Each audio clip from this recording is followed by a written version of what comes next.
Good afternoon, everybody. Welcome to the City Opera House. I am Bert Goldstein. I'm director of Wharton Center's Institute for Arts and Creativity on the campus of Michigan State University, and I am delighted to be here to help celebrate with you all and these wonderful actors, writers, directors, and mentors for our 8th annual Young Playwrights Festival here in Traverse City. The Young Playwrights Festival is an educational outreach partnership project presented collaboratively by the Institute for Arts and Creativity at Wharton Center and the theater community here in Traverse City. Showcasing original works written by high school students, the festival provides an opportunity for learning to occur on multiple levels using the art of live theater. In December, scripts were submitted by Michigan high school students through invitations to their teachers. The plays were screened and 6 finalists were selected.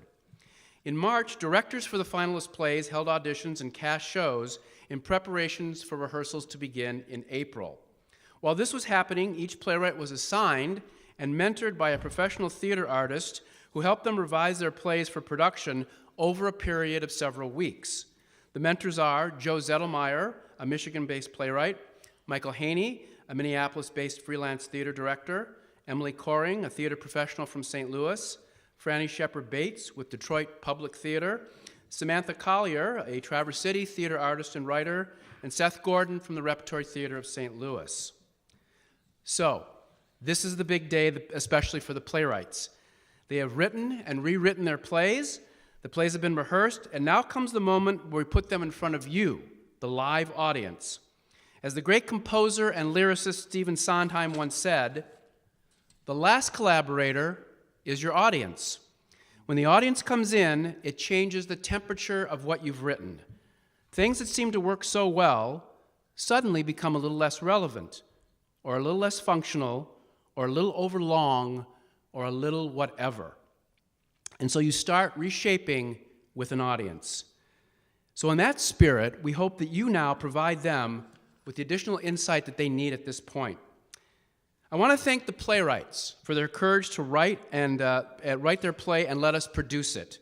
Having your personal vision and work of art disseminated and produced by others to see takes a lot of courage, and we admire all of them for taking that step.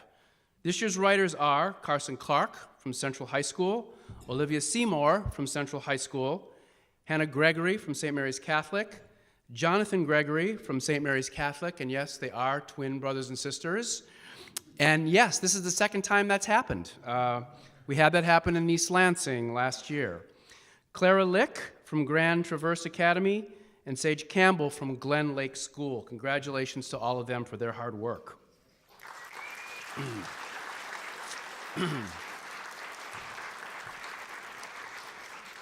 We also want to thank Minda Nyquist, our Traverse City coordinator, the National Writers Series, Diane Baraboo, the general manager of the City Opera House, and the entire City Opera House staff and board of directors for their hard work and support.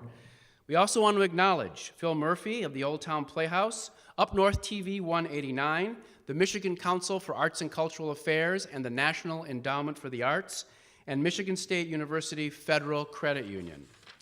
We also want to thank Doug and Ann Stanton for their support. Doug was instrumental in us bringing the Young Playwrights Festival up to the Traverse City, and I'd like to invite him now to share a few words with you before we begin. Doug. Hi, thank you, Bert. Hi, good afternoon. I'll be brief. My job, I think, is to thank you, the parents, and to thank you, the teachers, who have spent hundreds and thousands of hours to help a moment like this happen. I think also what I might say here for a moment is, what do you do after this afternoon? You know, each of us every day is asked to explain ourselves, to speak up, to elucidate, tell each other how we feel. In other words, we're all writing and reading. We're all writers and readers. We're all communicators. It's a skill that we will use for the rest of our lives, and that's what this afternoon is about on this stage. It may seem that it's about wearing funny costumes and telling jokes, but it's really about getting to the heart of who we are and who we think we are. Because if we can't tell our story, if we don't have that voice, if we don't have those teachers, we don't have you as parents, it's not our story. How can I say this? I say this because I was Like many of you in the audience, nervous. I was a kid growing up in Traverse City, and there wasn't anything like this. But I had my parents, and I had teachers at Traverse Heights. We have any Traverse Heights people in the audience? Oh, well, I'll represent here all by myself. They let me do a newspaper. They never said no. I told my folks I wanted to become a poet, which I actually went off to the MFA program at a university and got a degree in poetry. Imagine how scary that was for them. My father was an electric lineman for Traverse City Light and Power. My mom worked at the phone company. If you told me I'd be standing here today, and thank you, Bert, for that. We're here because of Bert and Di and Minda and everyone else and the mentors.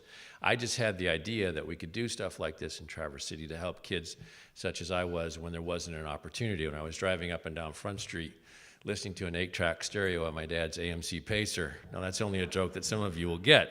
But, so that's why we're here, to create opportunities. When you leave this afternoon, ask yourself, what have I said to anyone today? What story have I said that might help them to draw out their own life, to become more of who they are? That's what education is. That's what theater is. It's the moment of reveal. And we're very proud to have a small part in this. It all goes to the actors and the teachers and the playwrights and the mentors and you guys for showing up, because we could do this on stage, but it'd be like a tree falling in the forest if you weren't here with no one to hear it. So thank you, everyone, for being here. Keep coming to these events, and let's get on with the show.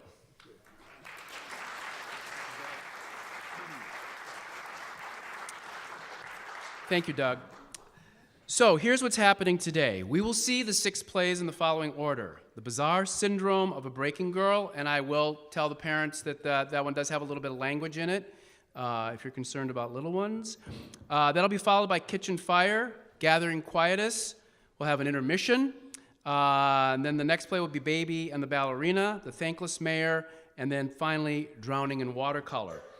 At the conclusion of the performances, there will be an award ceremony where we will acknowledge the finalists, the directors for each show, the playwrights, the mentors at that point. We will then have a Q&A with all of you, so you'll have an opportunity to ask the artists and the participants some questions. There will also be an opportunity to take photos. So before we begin, this is the obligatory, please turn off your cell phones or anything that beeps or makes noises. And please refrain from texting during the show, as your light from your device can be a distraction to the actors and other audience members. You are welcome to take photography during the show, just no flash photography, please. And if you have a baby or small child that during the show decides to participate, we would appreciate them doing that in the lobby. And that's it. We are so glad that all of you are here. Thank you so much. And without further ado, the 8th Annual Young Playwrights Festival.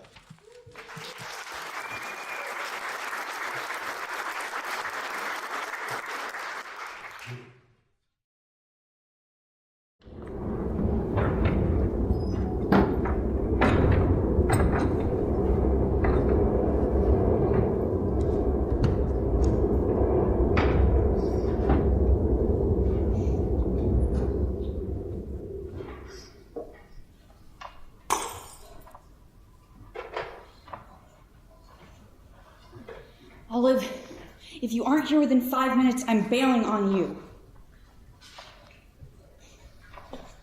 Hey! Sorry I'm late. I was getting a mocha, but then I saw this devilishly handsome man. Whoops! Oh. Actually, I don't mind that very much. Anyway, so, he wasn't like the guy from earlier today. He had the greenest eyes, the absolute greenest.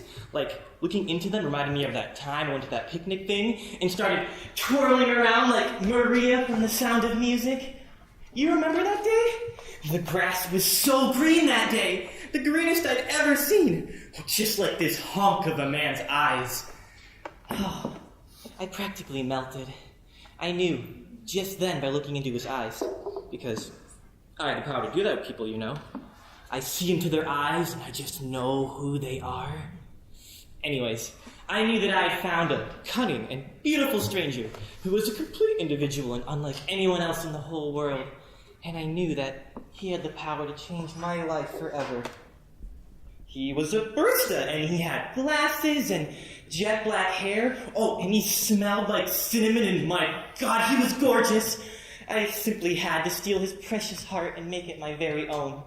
So then... You're an asshat. Excuse me, what? You're an asshat. You mean asshole? No, I mean asshat. Like, if you were a hat, you'd be a hat for asses. Oh, so like a doggy hat. That's cute. No, that's not what Ugh. I give up. Do you have any idea how long I waited for you? It felt like hours, and it probably was. And for what, a boy and a mocha? I'm sorry, Casey. I was gonna share it with you, I swear, but then I dropped it and it spilled everywhere. That's nice of you, Olive. Really, it is. I just wish you would have said something first, or let me come with you. I know. I'm sorry. I totally wasn't thinking. Then you could have met my man. That's another thing. How many times this week are you gonna abandon me for some guy? Ugh, you're right. I know, I'm a horrible friend. I'm just awful. No, you're not. Not at all. Just, please don't forget me, okay? Of course. Okay. My days of chasing mysterious strangers are done. Kaput. I've found a new man. It's all okay. So you won't forget me then, right? Even if I shatter completely? Casey, don't talk like that. Look at this. I've cracked bits and bits each day. My anxiety is literally breaking me. Every mistake I make, every time I stumble in a social situation, every time I think badly of myself, look at the physical damage it's causing me. Look at the literal way my life is shattering. God, when am I going to shatter completely? It could be tomorrow, or in a few hours, or...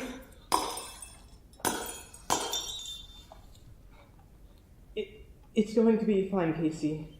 I promise that I will do everything in my power to shield you from the forces that break you. I swear I'll do everything I can to heal you. Olive. Hey, I'm not finished. The point is, I won't let you die. And if anyone wants to break you, they'll have to get through me first. Thanks, Olive. I just wish I could handle this on my own. Casey, if I had the same syndrome you do, I probably would have to be dependent on someone to make me feel better, or to protect me as well. In fact, I probably would have just given up by now. And you've done a pretty good job at not doing that so far. That shows just how brave you are. Thanks, Olive. Don't thank me. All right. I think we should be heading home. It's really dark out now. You're right. Do you want me to walk you home? That's okay. I think I'll go back by myself. Besides, I wouldn't want my mom to catch you hanging out with me. You're probably right. God, I can't believe she's so worried I could influence you or whatever. I mean, I'm non-binary and all that, but it's not like contagious or anything. I know. It's messed up. I'm sorry. It's all good. Hey, forget about her. Her hate doesn't mean a thing to me. You're the best. You know that? Love you, Olive. See you here again tomorrow after school? Sure thing. Love you too. Stay out of trouble, kid. Hey, Olive. Hmm? Next time you step foot outside, wear a coat, you damn lunatic. I know you like the snow and all that, but this is ridiculous.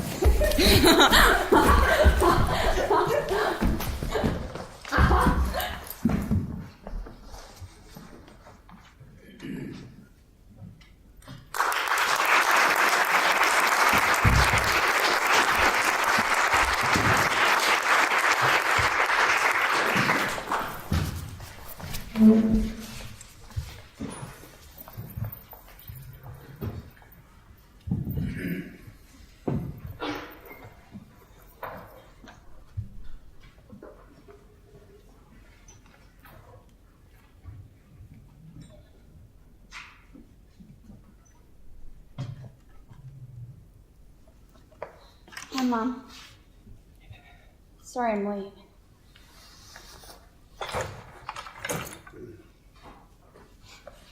Mom?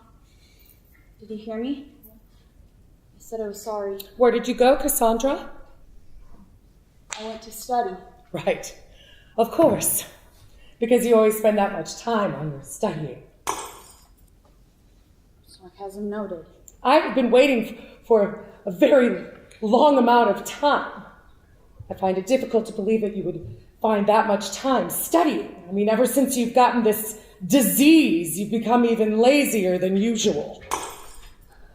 Okay. I said I was sorry, didn't I? Well, here it is again. I'm sorry. Now, can you please stop? You're hurting me. Hurting you? I'm only trying to talk to you. You're drunk. Oh, come on. I'm only telling the truth. I find it difficult that you would spend that much time doing God knows what. Hanging out with that queer friend of yours? Making out? Drugs? Having sex? And every once in a while I get a little tipsy and suddenly everything is my fault. Mom, please. I promise I never do any of those things. Oh, come on. I was once a teenager too. And besides, how would I know what you will or will not do? Every time I try to talk to you, you always block me out. How am I supposed to let you in my life? You put down everything I do and call it wrong. If you were once a teenager too, can't you at least try to understand me? I have tried to understand you. Believe me. I just can't. And it's not my fault. You're just too weird. Mom, I think I'm broken. What? I think this is it. I'm broken. Cassandra, don't you dare say things like that. I'm calling for help. You never had to defend yourself, you know. You keep acting like all of this, my syndrome, my anxiety, the way that we are has to be blamed on somebody, but it isn't anybody's fault. These things just happen. And you know what? I'm done fighting. I accept it. Cassandra, wait. Wait!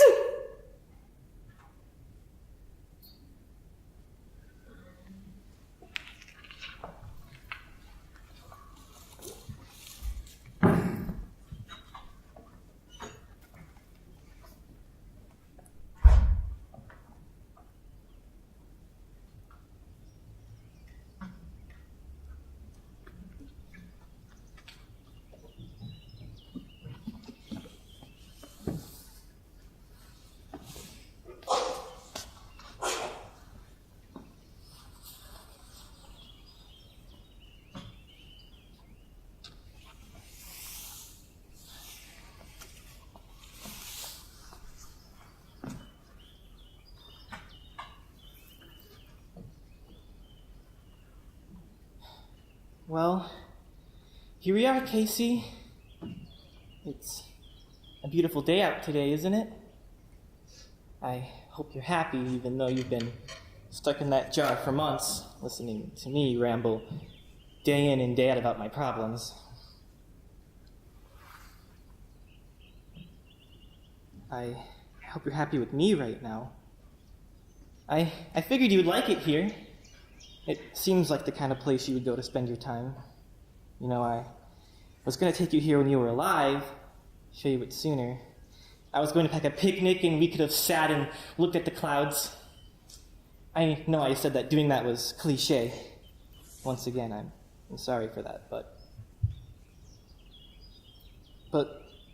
I tried looking at them again when I was alone, and it just wasn't the same. Casey, it won't ever be the same. And I feel like shit, Casey. Every single day I do, because maybe if someone would have told you just how wonderful you were, how much you were loved and appreciated, then maybe you would be here right now, drinking orange soda with me and laughing at my stories. God, Casey? God, I miss your laugh. You were always so sad, and when you laughed, it made me feel like everything was right in the world. Like everything was okay. You have no idea how much of an impact you've made on my life. You began to shatter because you thought you were worth nothing, but to me, you were worth the whole universe. I never got to tell you that. Maybe if I did, I would have saved you. Maybe I could have been your cure.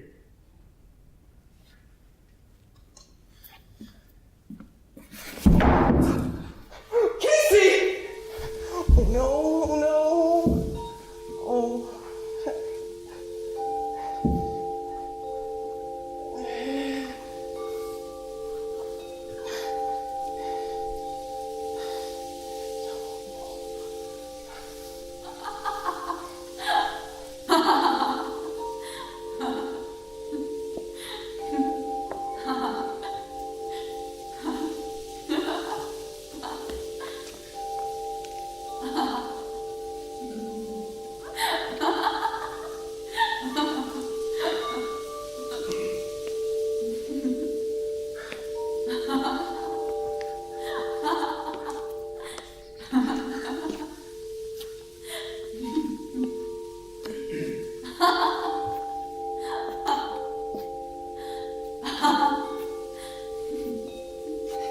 You're here. Aren't you, Casey? It's you, isn't it?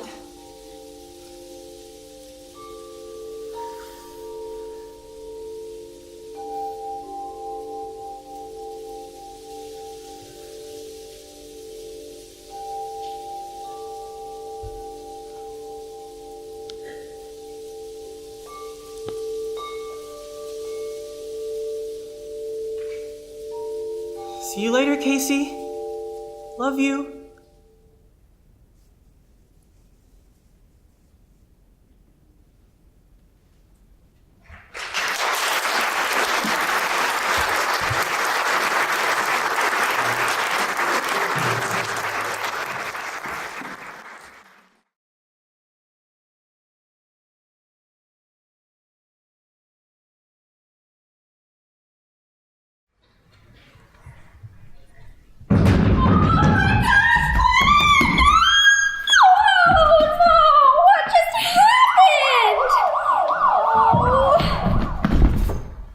Could you determine the disastrous deed that just destroyed that door?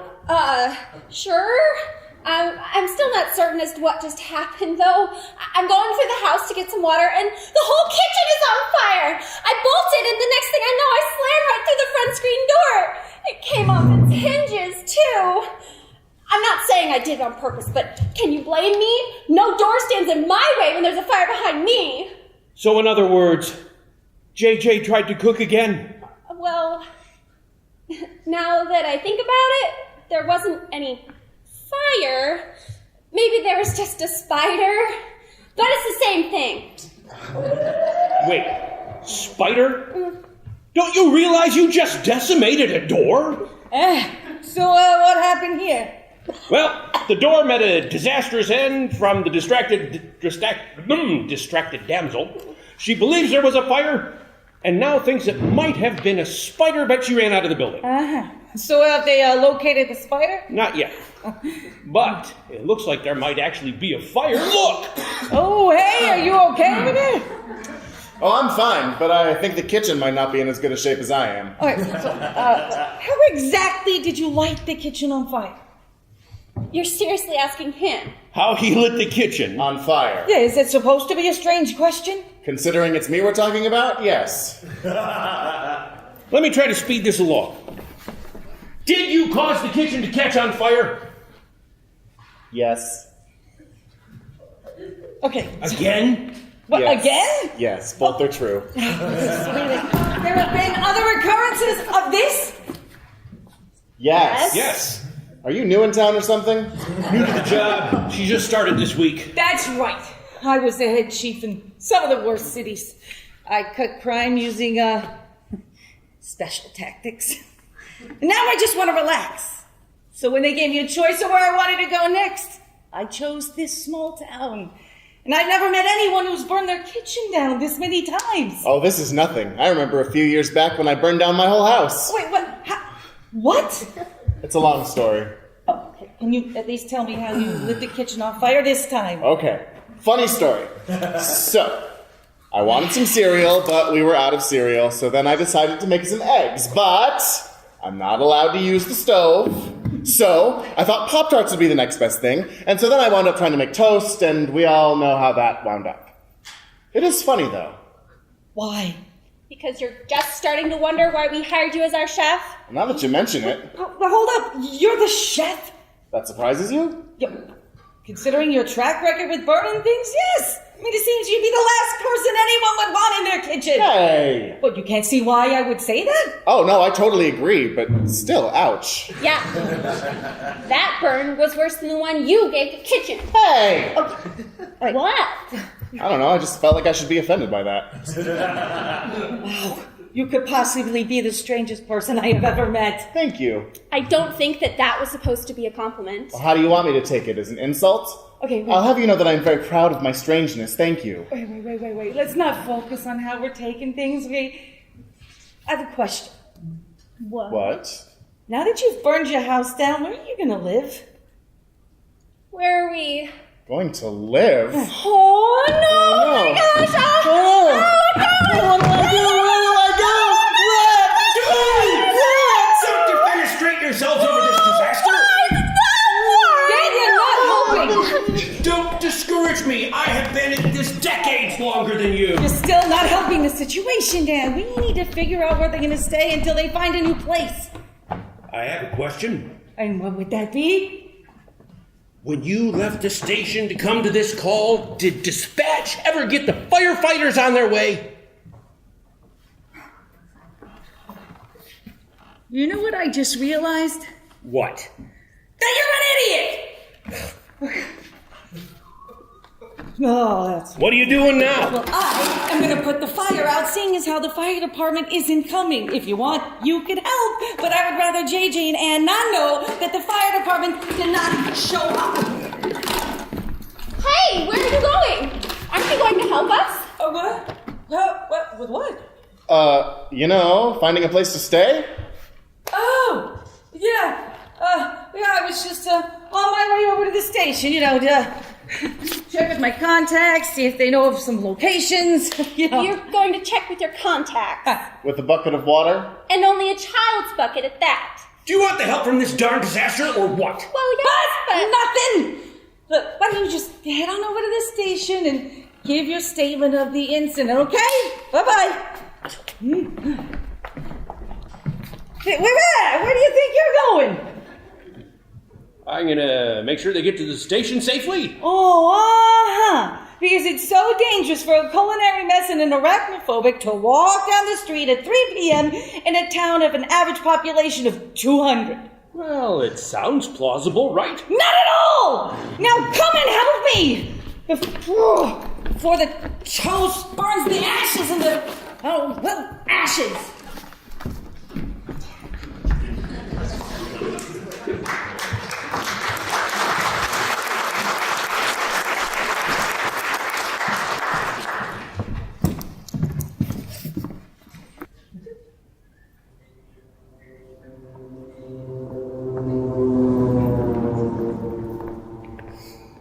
I'm really gonna miss that house. Yeah, me too. The living room was so spacious and clean. Yeah, clean. And the bathrooms were so tidy. Yeah, tidy. Are you done saying yeah and then one of the adjectives I say? Yeah, done. Spider. It's all your fault!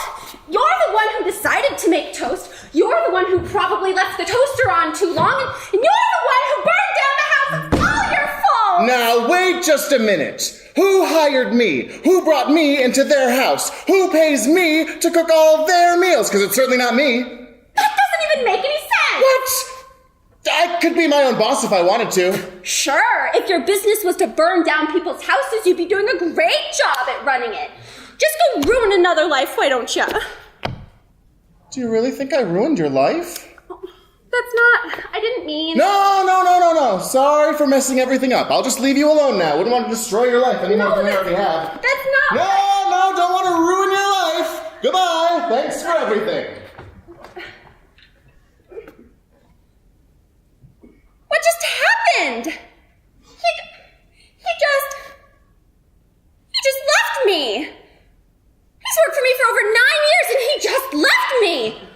There's one thing for certain, he is not getting this week's paycheck.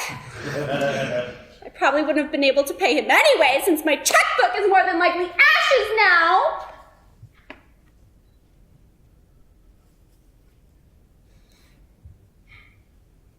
It's gonna be so quiet without him. I'll be alone. Nothing but memories. You know, I still remember meeting him. He was wrapped in a blanket, standing outside of a burning restaurant,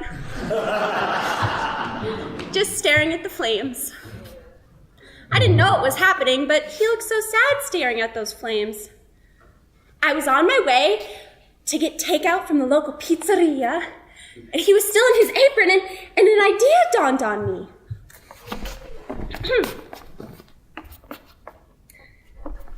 Excuse me, are you all right? Huh? Oh, yeah. Just thinking.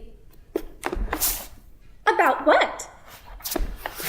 Well, I think I don't have a job anymore. Were you a chef? Yeah, after I finished my training, but the fire destroyed all chances of that ever happening. Did you say chef? Yeah. Why? Well, I just so happen to be looking for a chef. You wouldn't be interested, would you? Yes, of course, but might I ask why you're looking for a chef? My other one quit. She wanted to go back to her home country, and I couldn't say no now, could I? Come on, I have to show you the kitchen. It's like a house in itself.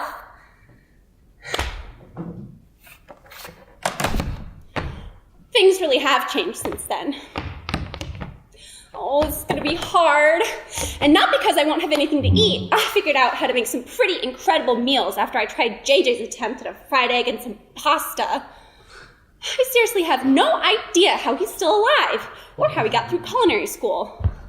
How's he gonna survive without me cooking him meals? Did I just sign his death warrant by firing him? No. Calm down, man. Just breathe. Just breathe. Okay, let's think like a rational adult, shall we? Oh, all right. JJ is gone. My house is burnt down. I need to find a job. If there's one thing I will not do, it's ask my parents for money. I remember when I asked them for a gumball, they bought me a whole company. That's how the flavored banana note was created. If there's one thing my parents are worse at than naming things, it's managing a savings account. My name isn't even Anne. It's.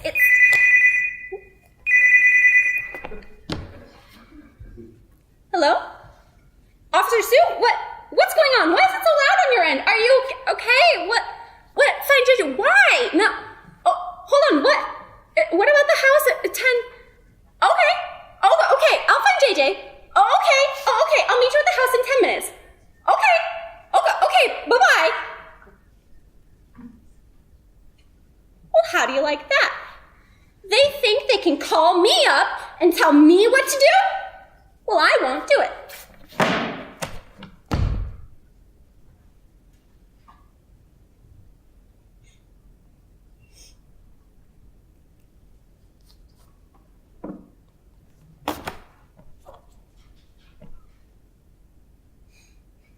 Yep, time to go find JJ.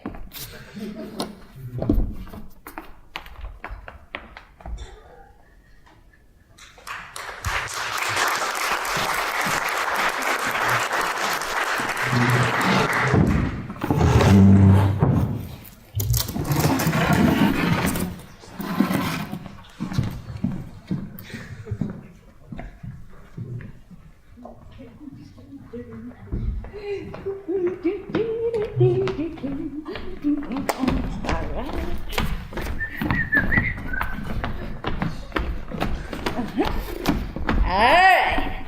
You ready to see your new home? We're in the same place as where my old house was. How would you know that? I lived in that house for over 10 years. I think I know when I'm on this land. Guess we don't need these anymore. How's it still standing? Oh, yeah, well, there's a story, all right. Well, we put the fire out. Well, really, it was just a really burnt piece of toast in a really warm toaster. There was nothing else lit. You're kidding. No. Well, I have 2 more questions. What would they be? Why are you soaked? Let's just say that Officer Sue deserved a dunk. I mean, who says you can't have a little, fun while you're on the job, huh? Secondly, isn't that building on fire now? Huh?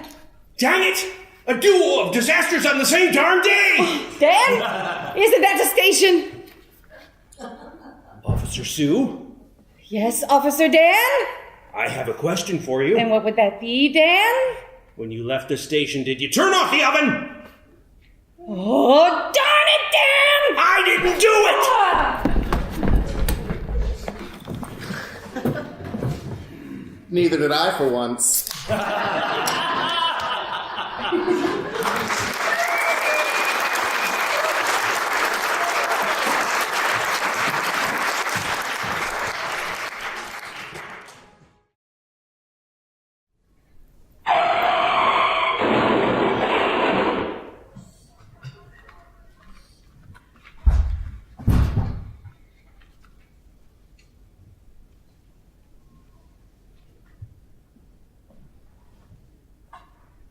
I didn't mean to die.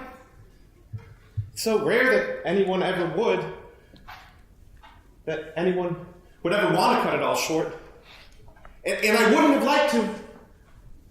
Still, I wouldn't do it again now. Dying. It's so I've gone and done. And still, I have more to do, and I'm not ready yet.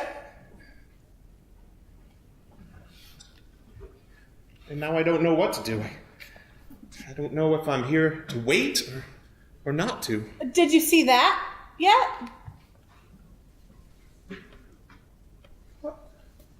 Who are you in this afterlife, in my afterlife? You can't claim an afterlife for yourself. I've died just as well as you have, and I'm equally foggy over what I'm meant to do now. Well, while we're here then, what are you like? Or is that meant to be were? What were you like? It's what are, and please don't speak to me as though you know me already. That's not fair either. Does it so much matter that I don't know you? We're here, sinking in confusion and doing little more than waiting. My name's Gregory, and all I'd like is to talk nicely to someone. So I'd like to hear, who are you and how are you? My name is April. I'm 31 years old. I did lots of things. I was born in Belgium, and my family moved quite a bit when I was little. My dad was an American art critic, and my mother was nothing in particular, aside from a very subservient person to my father. We followed the art around the world, we say. I never did like my father's job. I still don't. And he was never any good at art himself. I did like who it put us around. I did well in school, though never had much time to make many friends. You know, when I was only 15 years old, I decided I would play bassoon in an orchestra. We lived in enough places for it, and I took only 6 months training or so, and I did. Yes, really, I did. Sometimes I would stay home and talk to the artists that were trying to win my father's favor, and instead I'd win theirs, if I could. And I wanted to be in pictures. I wanted to do movies. That is marvelous. Were you ever in any shows that I would know? I wasn't in any shows at all. I only wanted to be. And I surely could have been. That's all. That's all I did.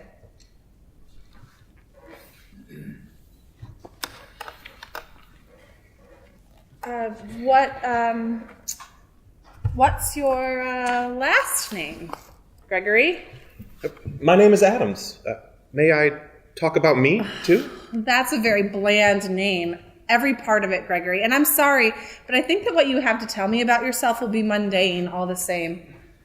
I didn't get to pick my last name, and many people have worked a long time to keep it alive. I don't like that you said that. I am 32 years old and have lived ever in 3 houses or places, really. The one when I was little was a little brick one that my grandparents sold to my mom and dad. It wasn't so old, but it was outdated enough that the latches on the windows seemed made up of an unfortunate sort of plastic. And then I moved to a house that was redone in the 70s. It was one with a fat brown carpet and latticed metal windows that would whistle in the windstorms of some nights. The carpet was so memorable. It was the inexpensive sort that muted the bumping wood under it, and then even seemed to make sounds all by itself sometimes. Then I lived in an apartment with those domed lights that cast cardioids everywhere. It wasn't so nice. None of them were so nice, really. I liked them still. I know more about your childhood carpet than I do about you.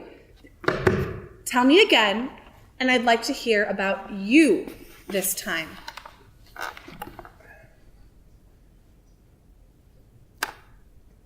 I never knew a woman that felt the same love that I did for her. I always wanted to find someone like that. I wanted that so badly that I would write down lists of names of my sons and daughters that I thought one day I would have. I always said that I would come upon someone sometime by some act of divine, lovely coincidence who would take my heart in her hands and hold it while I walked along with her. She would hold and I would follow in a soft, quiet agreement that this was our way. And then some little ones would find us, and if we couldn't have our own, then maybe we would cry for a while, or maybe never even try for that, and we would adopt a child or children instead. And that would be okay. That would be okay. What I did do was math, and that's almost all. They put me in the newspaper when I was young because I was so good with it. They taught me how to college by 14 so that I'd be even better. That was my career as well. I would put on a clip-on tie and fasten my shirt around my neck and down my body, and then I would go and use my pencils to work out college's unsolved problems from professors. I liked it a lot. I really liked it. But somewhere in my head I knew that the work that I did would only matter very much to very few people, and maybe it shouldn't have even mattered very much to them. It's likely that math will be all they'll talk about at my funeral and in my obituary. Oh, well, it should be if that was your life. Oh, please say that's what you loved, Gregory. Oh, yes, of course. I loved my math. It is always good and true. But I loved God, though. I love God, rather, and I'd so much prefer they talk about that instead. That must be why we're here, yes? I love him too. Why didn't you start with that? I suppose I should have. You didn't say anything about him first either, so I guess we both had it all the wrong way around. I did want to go to seminary, but I always said that I would make money from math and then find love from money and then go, and then I would live a good life for him. All I ever did for him was give my love, and that's enough, but only. That really is so sad to me. That I loved God? That's no tragedy. No, that you waited so long that you never did live very well at all. I'll swear that I didn't do that. I experienced places and people, and I knew what it meant to be human nearly from out of the crib. I learned from the learned and stood agog at culture for every ounce of my days. So I'll guarantee that I lived something fierce. I'll promise it to you and to anyone else, Gregory. I believe you if you think so. I never sorted my affairs. My mother still has my birth certificate, and almost none of my documents or belongings are in the smallest order.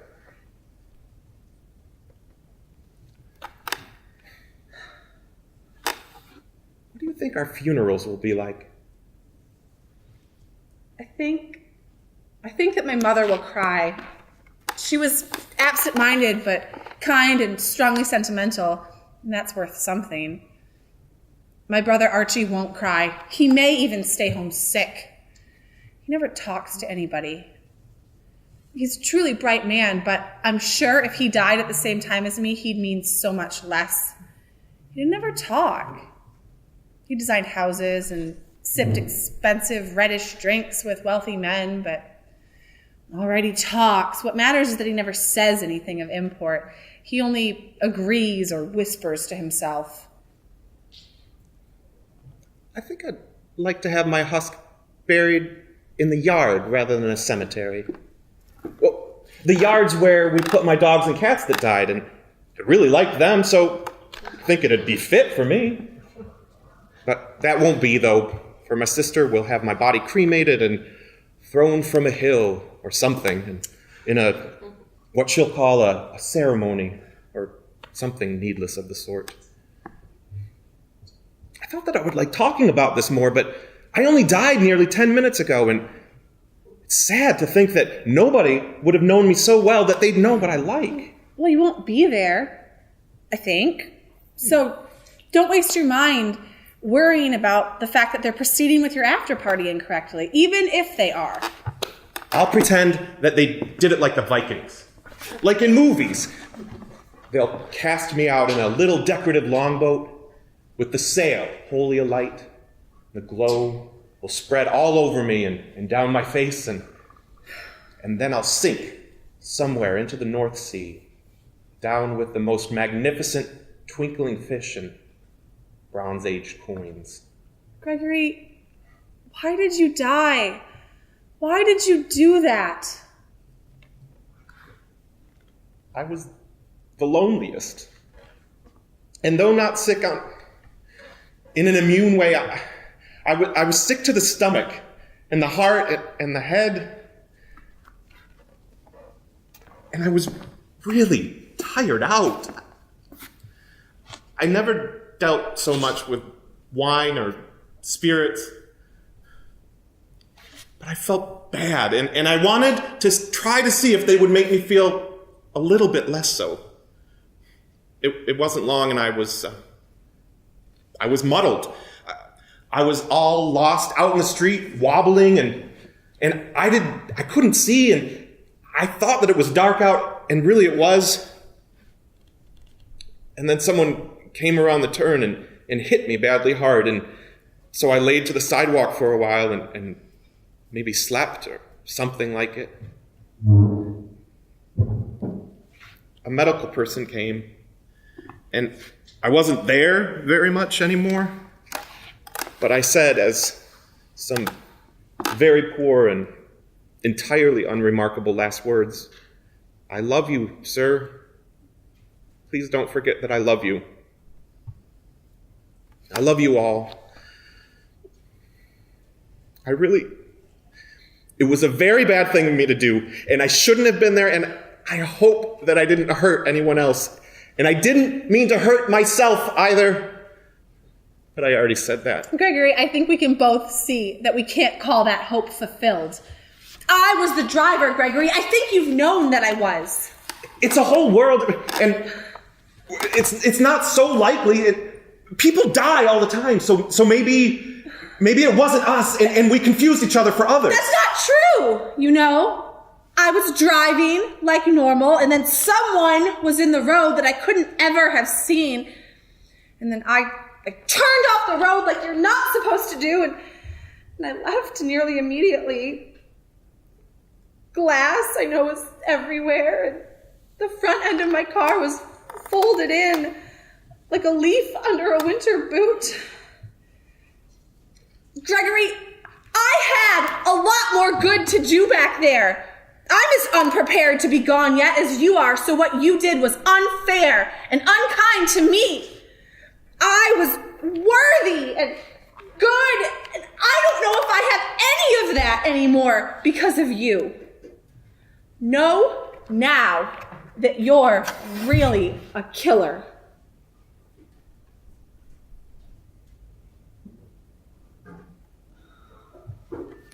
No. I don't wish to make you feel bad. I still love and care about you the same as everyone else, and it's all past mattering now anyway. I can't hate. What would that do? I am really sorry that I did this to you. And I don't know how to say that any more or better. I wish that I'd have met you sooner, April. We must have lived close, or mistakenly blocked each other's paths in the grocery store, or maybe we checked out the same library book once. All I really want now is that we could have met sooner. Maybe none of this would have happened at all. Or maybe it all would have just happened earlier. But you've been making me happy. I've really enjoyed this time. I have too. If no one else grieves properly for you at your brilliant, glowy Viking send-off, know that I have grieved well for you. It was nice to meet you, Gregory.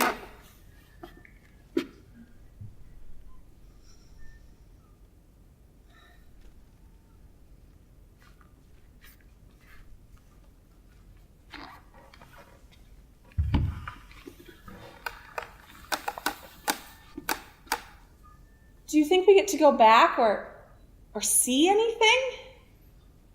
We're not ghosts, only people. We're all people, always. April Brown, we're ready to take you now. It's time for us to go. Along with me, please. You have a boring name, too. It's not boring. It's common. Promise me that you'll mean something truly good here.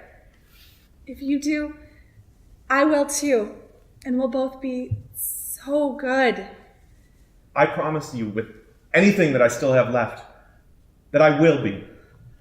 We will be that, and we will so much.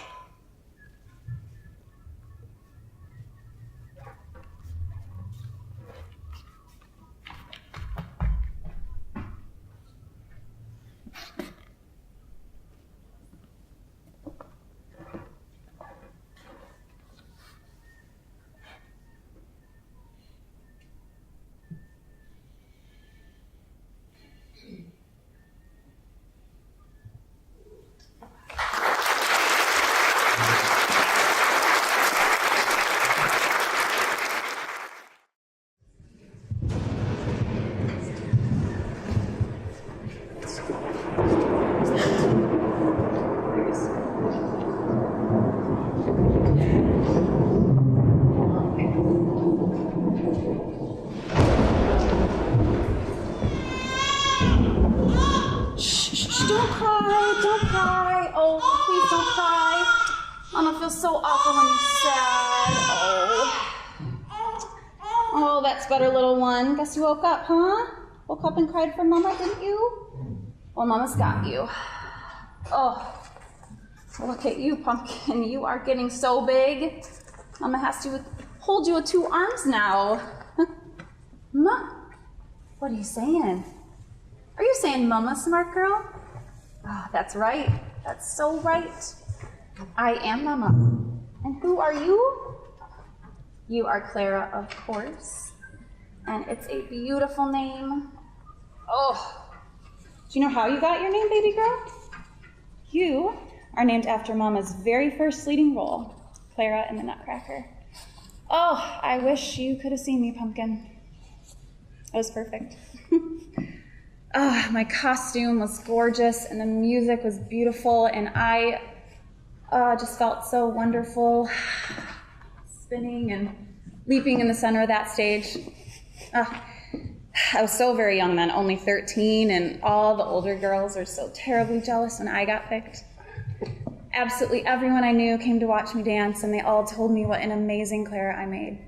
They were all so supportive of me back then. My parents swore that by the time I was 18, I'd be dancing prima ballerina in some prestigious company, and I believed them. I believed every single wonderful thing that they said about me. Oh, I so badly wanted to be the brightest star in ballet, but I don't think all those well-meaning adults were telling the truth, baby girl. I wasn't extraordinary. Sure, I did the movements well enough, and God knows I had the passion, but I just didn't have that spark. You know, that tiny little glimmer of magic that transforms a human from a bird to a fairy to pure fire. It's that little something special that makes a dancer truly amazing, and I just didn't have any. But I've done well enough. Doesn't matter, and I did join a dance company, and I have been in several productions. Never the lead, but someone has to play the supporting role, right? Not all of us can be princesses. Some of us have to be the peasants. And I truly did love it. I enjoyed every second I spent on every stage. Even though I knew that the audience wasn't really there to see me, it was all so truly amazing. I just thought that someday the director would see me, that he'd look up and not see this 20-something try-hard, but see a beautiful and talented artist whose imperfections even added to the effect.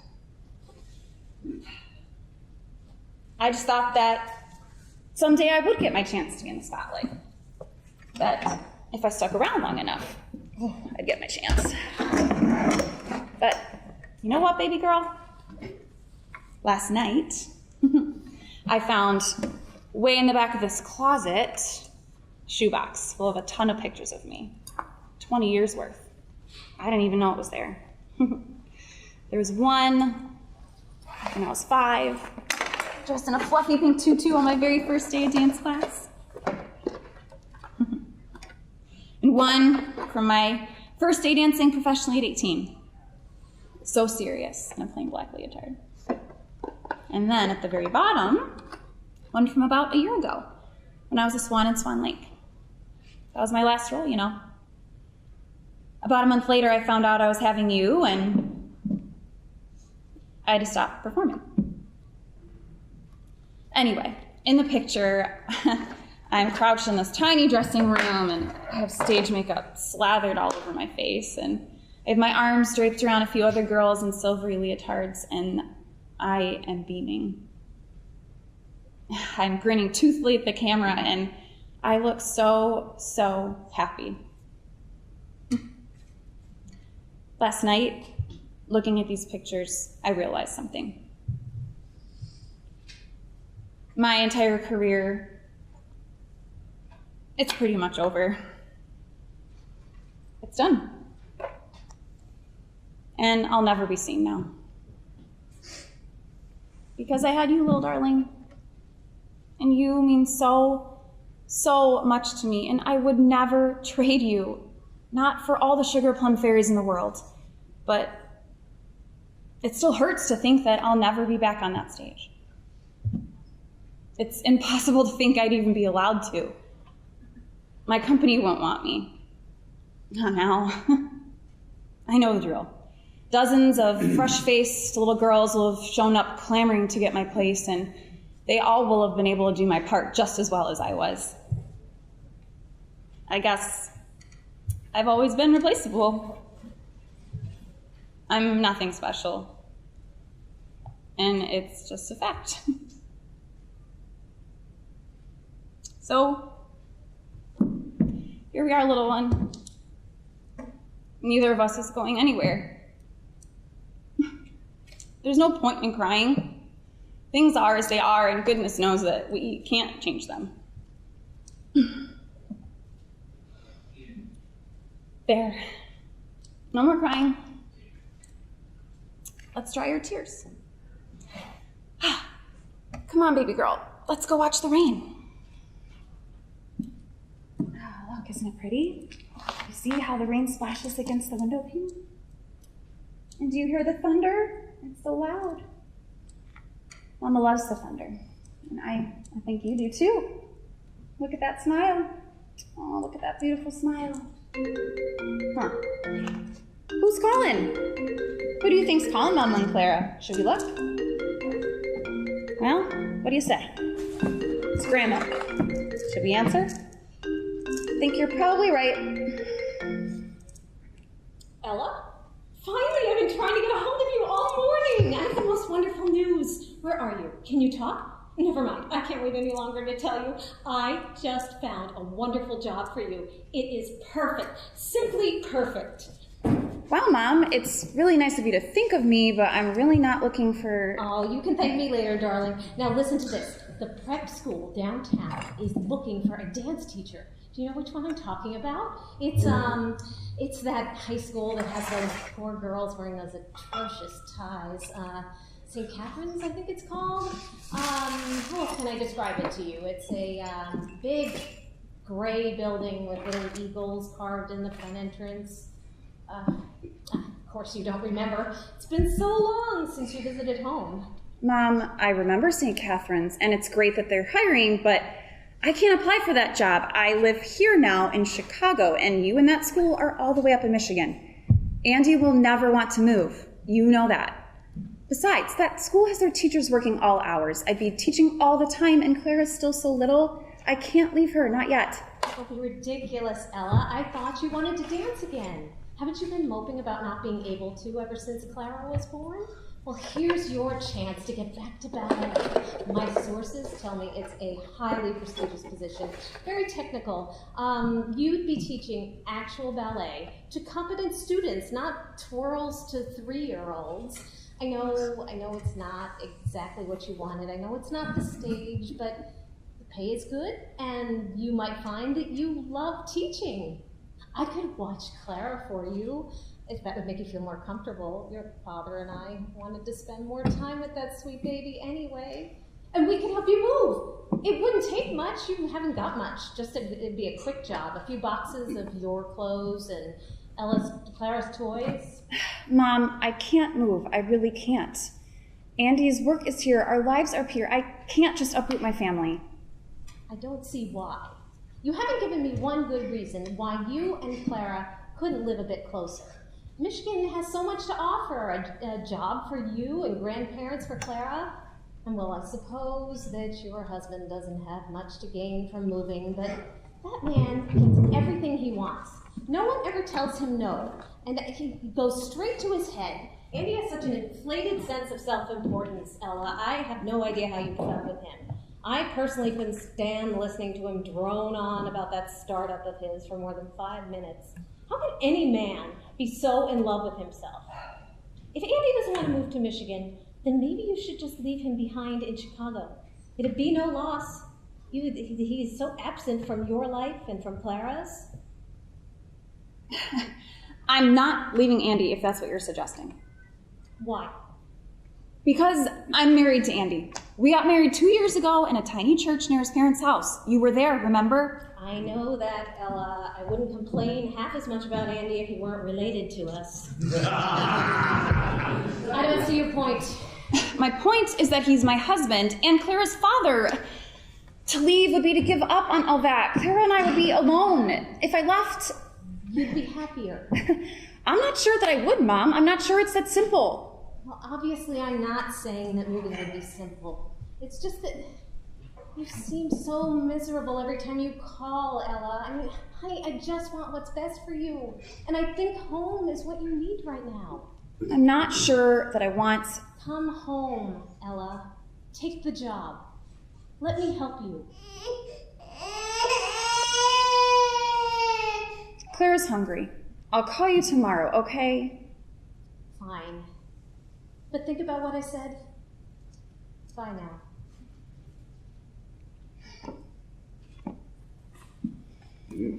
So, what do you think, baby girl? Would you want to live in Michigan?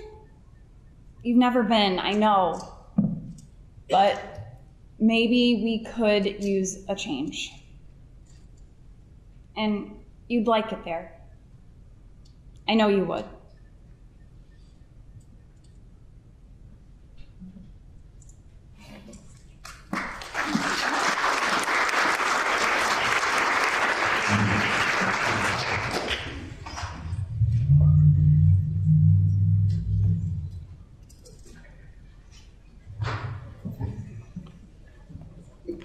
Ella, you're up. Wow, late night for you. It's like 10. Where's Clara? She's sleeping. She's been in bed since about 7. Well, good for you, I guess. It's nice that you got some free time tonight. Doesn't seem like you've had much since Clara was born. Actually, I've been kind of lonely since she went to bed. I've gotten used to having her with me. She's nice to talk to. Okay. And I'm sure that the pair of you must have fascinating conversations. Anyway, I'm off to bed, so I'll... My mom called today. Did she? Yes, Andy, she did. Okay, I'll bite. What did Sherry have to say? Wait, no, I'll guess. She wants to move in with us because your dad's driving her crazy. No, she's flying to Guatemala to teach ballet to underprivileged children and insist that you come along. Wait, no, hold on, I've got it. Sherry says that I can't possibly be Claire's father and demands that you get a paternity test. She says I'm really much too awful to be related to your daughter, and... Ella, you're not smiling. That's not what she wanted, is it? Andy, my mom wants me to move back to Michigan. There's this job that she heard about. A school in her town needs a dance teacher, Ella, and... you don't need to work, really. My job at the startup more than allows for you to stay at home with Clara. Money's not an issue. I know, and it's not about the money. It's just that I miss dancing. I miss it like crazy. Ballet was such a big part of my life for years and years, and I feel sort of empty without it. Ella, honey, if you miss ballet so much, just take an adult dance class. They have them down at the community center, and I'm sure we could get a babysitter in one night a week. Clara would be fine. And it'd be nice for you to reconnect with an old pastime. You seem kind of withdrawn lately. Sort of depressed, honestly. Might be a good idea for you to see your doctor. See if he could, I don't know, prescribe you something to lift your spirits. You don't get it, do you? Dancing isn't my hobby, Andy. It was my entire life before Clara, and you won't even let me play the Nutcracker now, making me turn it off. It's been stamped out of my life, and of course I seem depressed. And I know that those dance classes at the center won't do a thing for me. I know what they're like. They're run by someone who doesn't know a thing about ballet. They're made for first-time dancers, Andy. And I have been a ballerina for 20 years, hardly a beginner. Whoa, Ella. I'm not suggesting that you are. Deep breaths, okay? You're going kind of ballistic on me, and it's just because you're tired. Let's get you to bed, and we'll see you talk about this in the morning. I want to talk about this now. We need to talk about this now. Please, you won't be here tomorrow. You're never here. I don't really see what there is to say. Once you've rested, you'll see that everything is fine. You've got a safe home, healthy baby, and a husband who loves you. Pretty much everything a person could want. It's all okay. No, it's not. It's not okay. None of this is okay. Look, I'm really sorry that life hasn't turned out how you wanted it to. I'm sorry your career never took off. I'm sorry you had Clara, all right? I'm really sorry. Is that what you wanted to hear? I am never sorry that Clara was born. Never. Okay, great. Everything's good.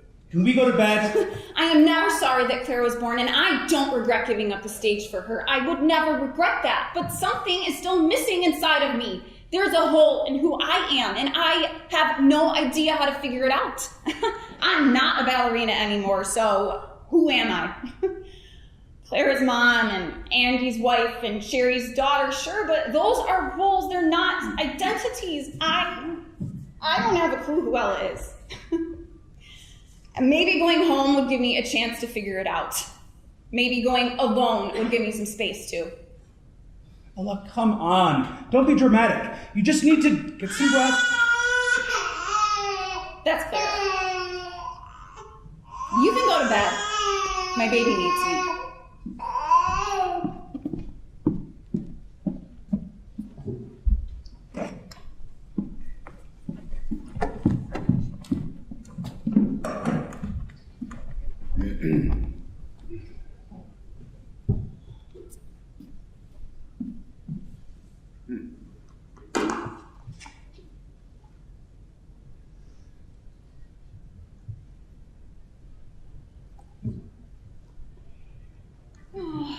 Well, would you look at that? More rain.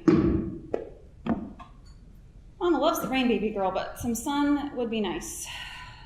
Well, Grandma called this morning, way before you got up. You want to know what she said? Well, poor Grandma called to say that the job at St. Catherine's filled a lot faster than she was expecting, so there's really no point in us moving back to Michigan after all. Our chance to go home is gone, baby girl. Yeah, I feel pretty yucky too, sweetheart, but I don't think going to Michigan would have made us feel much better anyway. No matter how lonely I am, I'm not ready to be alone yet. We still need your daddy, no matter what Grandma says. You still need him in your life. So I guess I will have to do some soul searching here in Chicago, though I have no idea what I want. What do you think? Who can Mama be now? I guess we will have to find out together. So what shall we do? We have got all the time in the world, little one. Oh, I have an idea.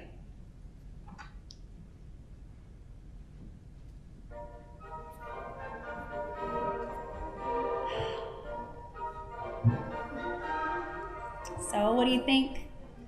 Do you like the music, baby girl? I love it. I really, really do. And you know what? It's great for dancing. So, what do you say? Would you like to dance with me? Because I would love to dance with you. Ready? Here we go. Did you like that? Should we go faster? Okay.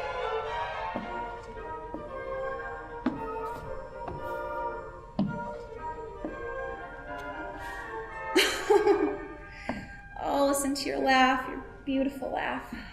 Oh, I love when you're happy, Clara. It makes me feel just like I did dancing beside those prima ballerinas. I knew that no one would look away from them to see me, but just being beside them felt meaningful. And it's the same way with you, baby girl. The spotlight shines on your beautiful face, and I will always be here in the background.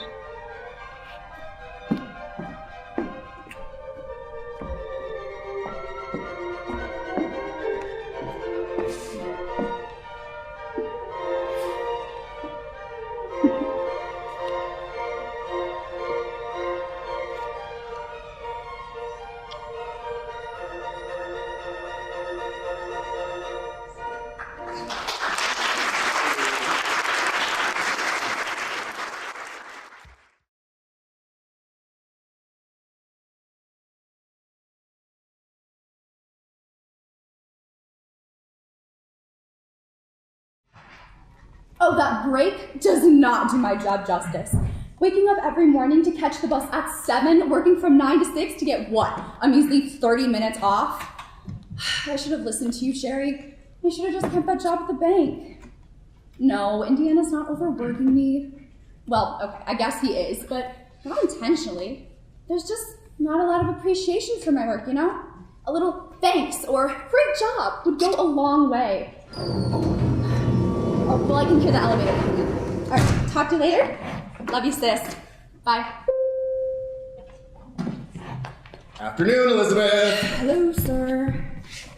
I know that sigh. What's wrong? Care to take a guess? Oh, that's just a little pile. Remember that load we had last spring? I didn't get a wink of sleep for almost 2 I days. didn't sleep for 3. Cheer up, Elizabeth. It'll all be all right. See? I will take half. All this work is going to be worth it. We just have to remember our goals, our mission. I've already forgotten.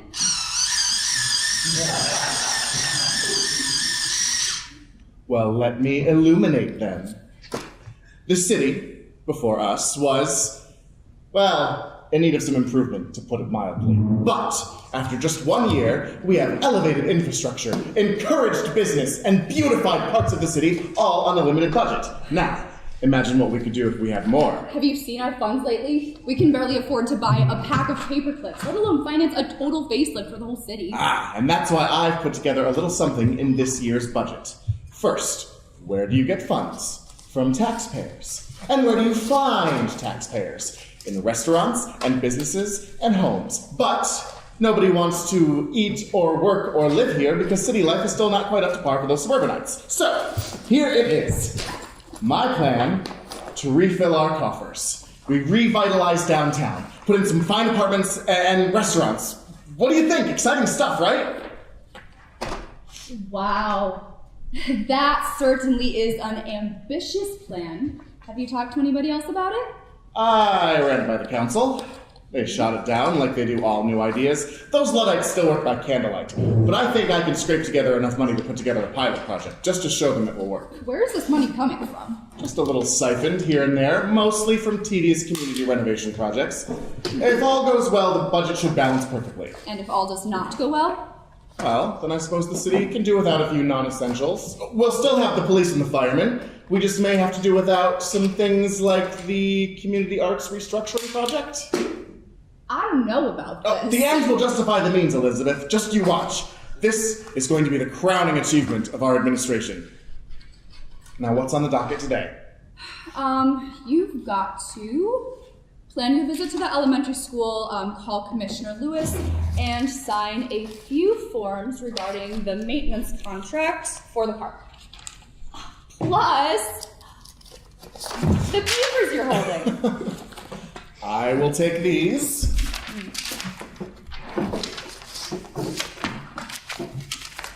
In my office.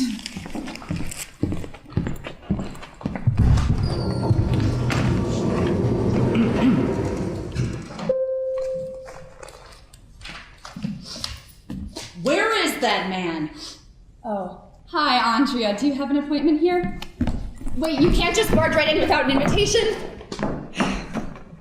I'm sorry, sir. She just walked right in. Do you want me to call security? No, I always have time for concerned citizens to tell me everything I'm doing wrong. To what do I owe the pleasure, Andrea? This will be no pleasure for you, sir. I heard about your plan and what it's going to do to this city. How could you? How could I what? And how did you hear about that? Commissioner Lewis let it slip. What are you thinking? Putting the Center for the Arts at risk with your budget cuts. Miss Andrea, I hardly think the reallocation of funds puts your center at any real risk. That's not what the commissioner says. Do you know how much hinges on the Center for the Arts in this town? The center must be funded. Climb off your high horse, Miss Andrea, and look around you. The city is near empty, and I am trying to fill it. If that means exchanging concert halls for condominiums, so be it. While I appreciate the Art Center's mission, my administration currently values the downtown renovation project more. This argument is of more importance than give it, Mr. Mayor. The Center for the Arts is music programs for children. It's where kids can go learn about art, music, and theater. Now that the council has cut that from the schools, it's the last place anyone can get an education in the arts. It's not just a building, it's a destination. Surely you can't cast that aside for a few concrete monstrosities. Surely I can. I took an oath to serve this city, and I will do so as I deem fit. You actually think you help the city by cutting funding to programs, by treading on the public will? The public is interested in keeping the streets clean and business booming, and I am doing my best. Now, if you'll excuse me, I have more people to help. You actually think you're making a difference? This is getting out of hand. I've yielded visible marks of progress for the city, and personal insults cannot diminish that. I am sorry, but petty displays like this illuminate exactly why drama in this town is being downsized.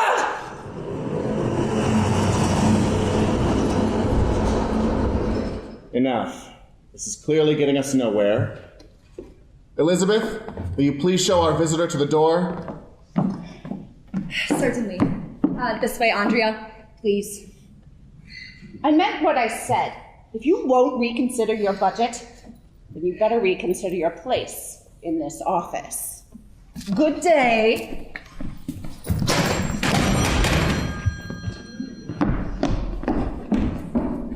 What an infuriating person! To come in here and tell me that I'm a waste. It's a darn lack of propriety is what it is.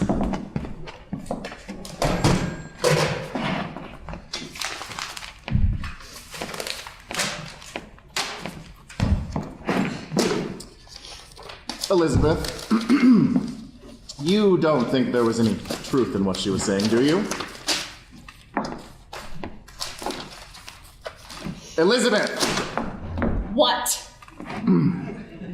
I was asking if you thought there was any truth in what Andrea was saying. I mean, you are hitting the center kind of hard with those cuts. The city has always supported the fine arts, and you did promise the Art Center those funds.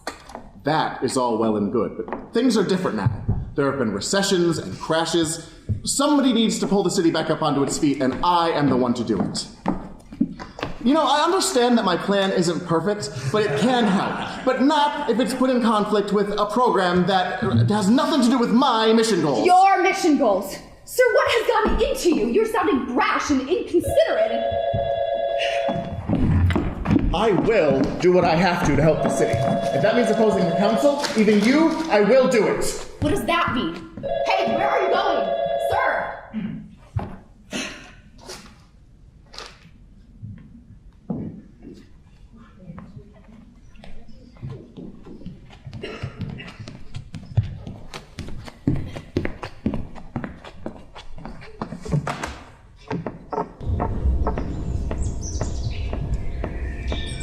What's gotten into me, she says. Ha! More like what's gotten into her. What's gotten into all of them? Elizabeth, the council, Andrea.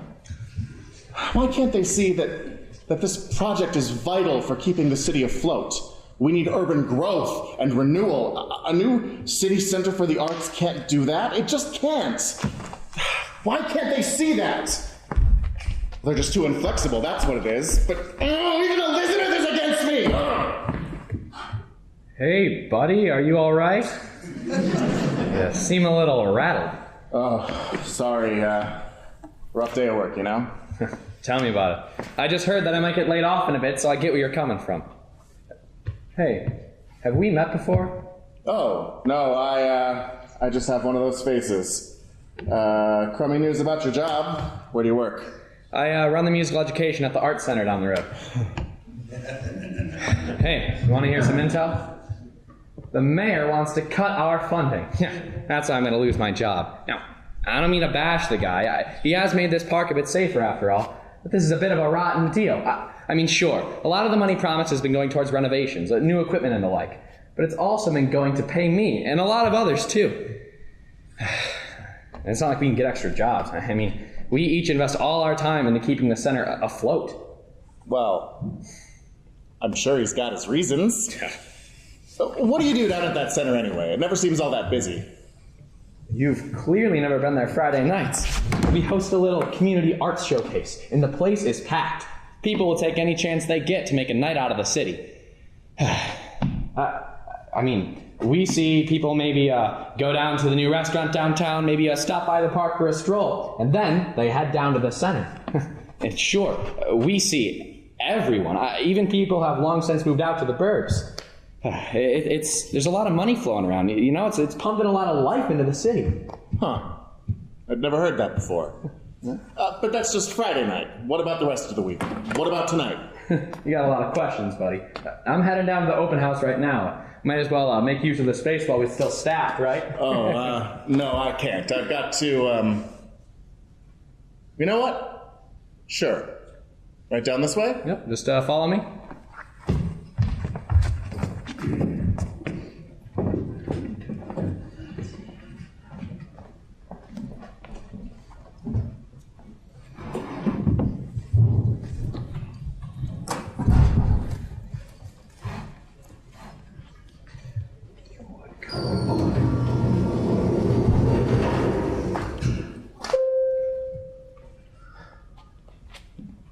Well, Elizabeth, I have some news.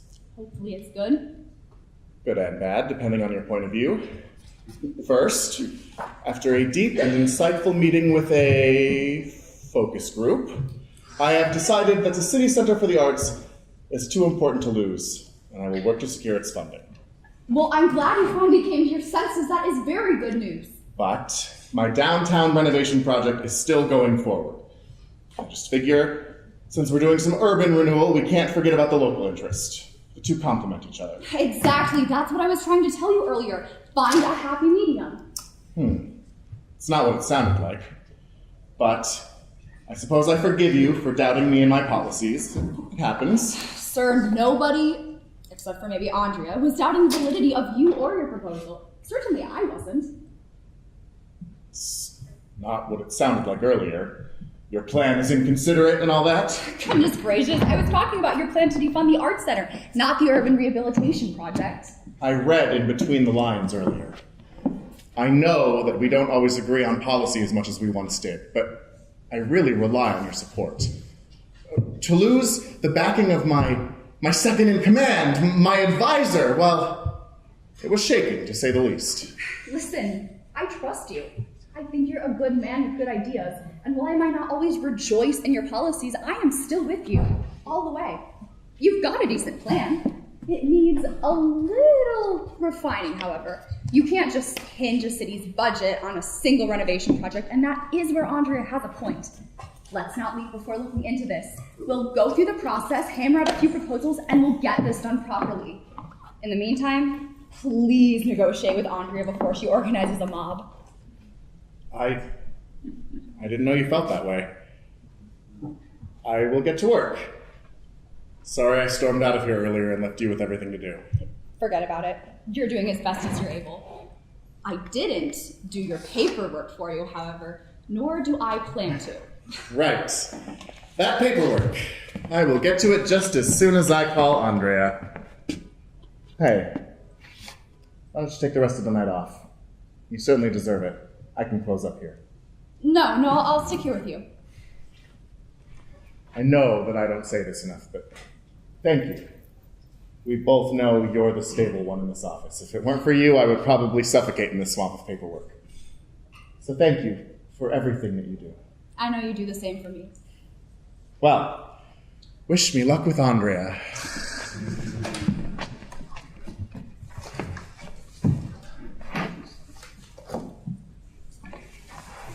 Hello, Andrea.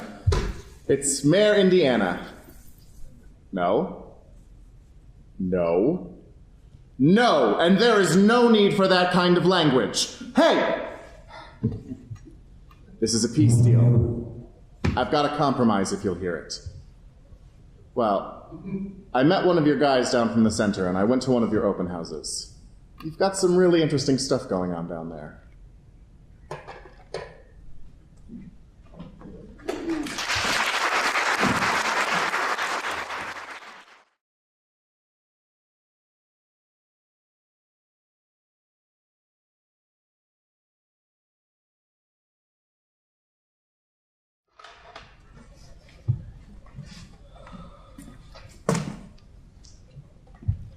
You better not be getting paint on the table.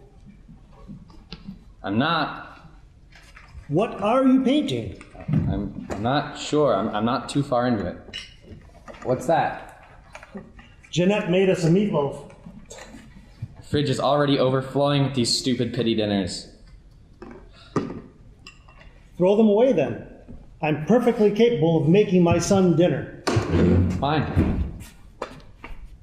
And school was rough. What do you think?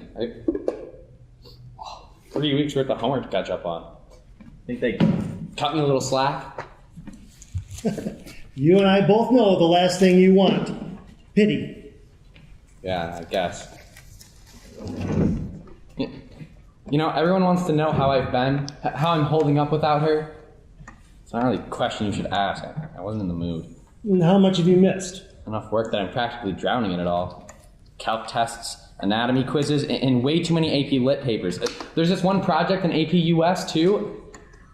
It makes my head spin. What about your college applications? Do you think I've even had time to think about that? I thought it would have taken your mind off of it. Easier said than done. It'll get better. You keep saying that. It's gonna be okay. You'll make something of the pain after a while. I am an only child now for the first time in my life. Mornings feel different, but somehow nights feel worse. Like I know I'm missing something and I'm doing nothing to try and find it. I know it's been hard on you. Hard? Hard doesn't even begin to explain it. I sit alone at the breakfast table. I drive myself to school. I don't get to see her during passing between periods. Yesterday, I forgot for a split second she was gone. I thought I was going to see her on my way to AP Lit, and then I remembered, and I felt worse than before. I don't get to hear her music anymore. I can't go into her room when I've had a bad day. I can't even feel her shoulder on my head. You have no idea how happy that used to make me. I know, son. No.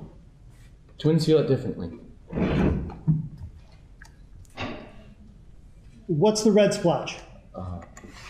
I'm not sure, actually.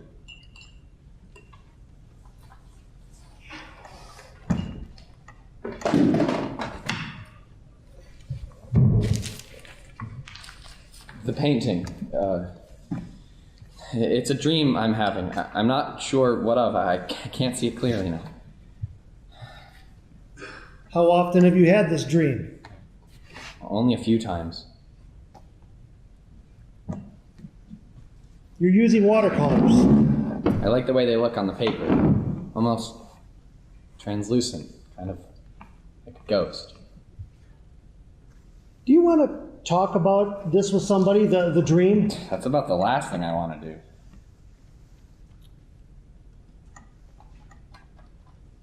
Is this I said I don't want... No! Grayson! It's fine. Forget it.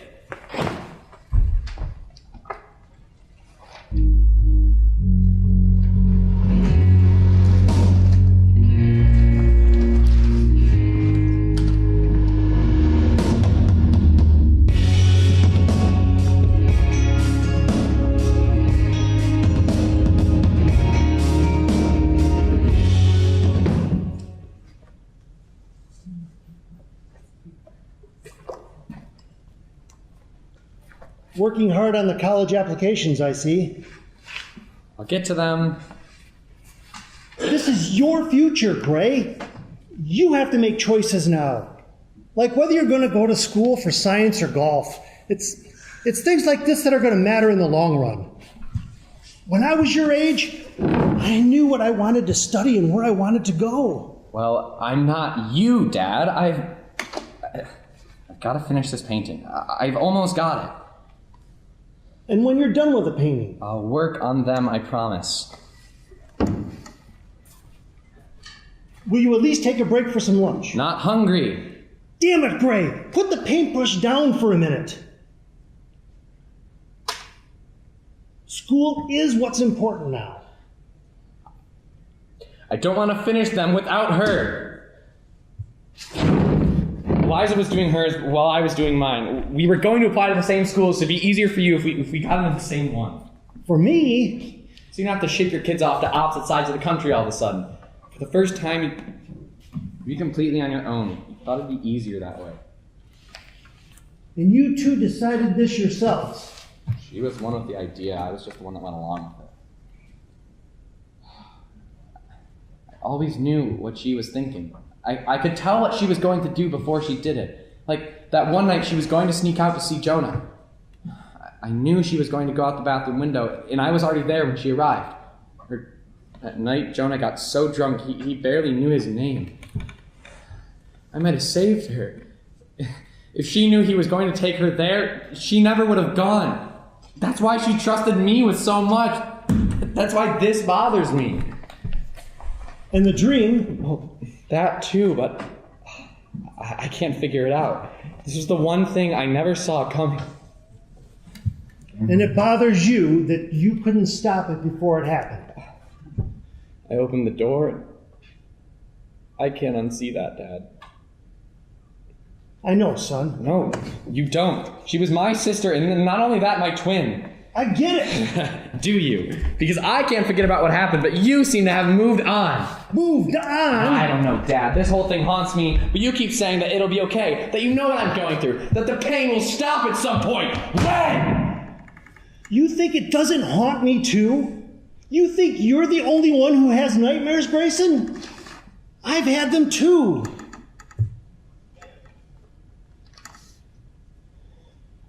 Mom would have known.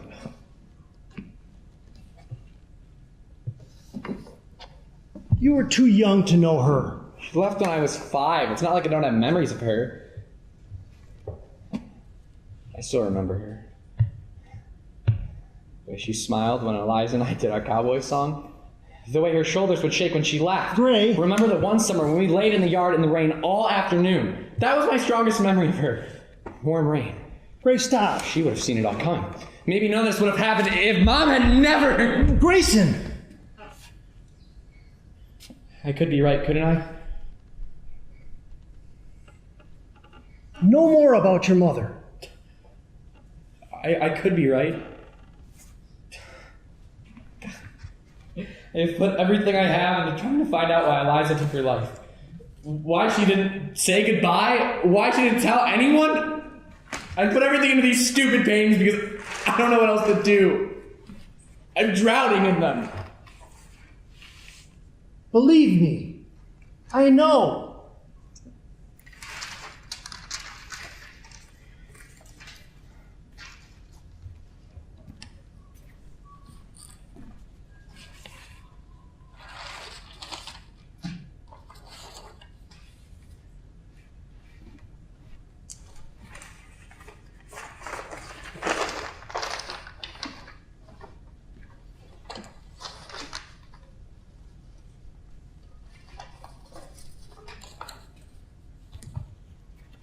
Dad.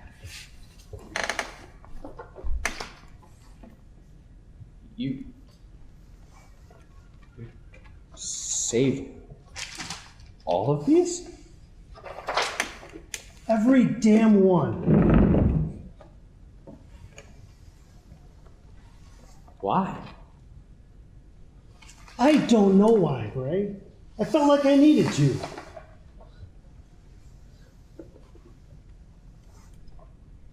Thank you.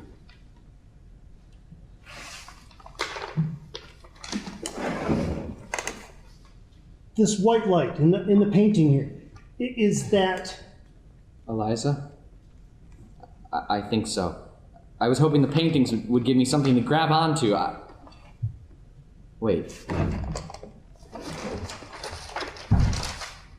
Dad, do you see this? See what, Gray? The red splotch you pointed out earlier. Yes. And what does it look like to you?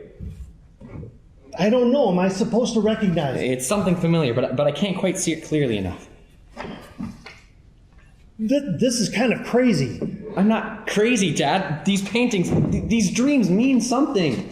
I don't know, son. You have to believe me. Where's the one you ripped earlier?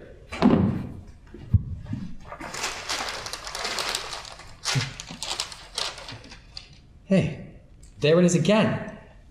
It's the same image, isn't it? Wait, right there.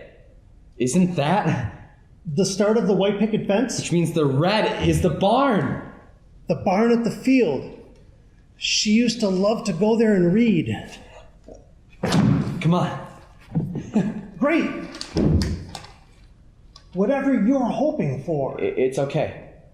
I'm not sure I'll ever need to know. I just need to feel her there. Come on.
Thank you so much. Let's hear it one more time for the Traverse City Theater community, ladies and gentlemen.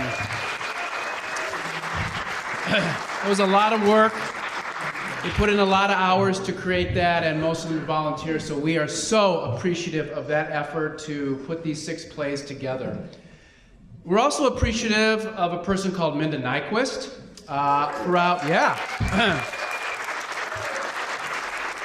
For whom we are indebted for putting this together. She begins work on this in the fall, helping organize the messages to schools to get the word out to students and teachers to write their plays.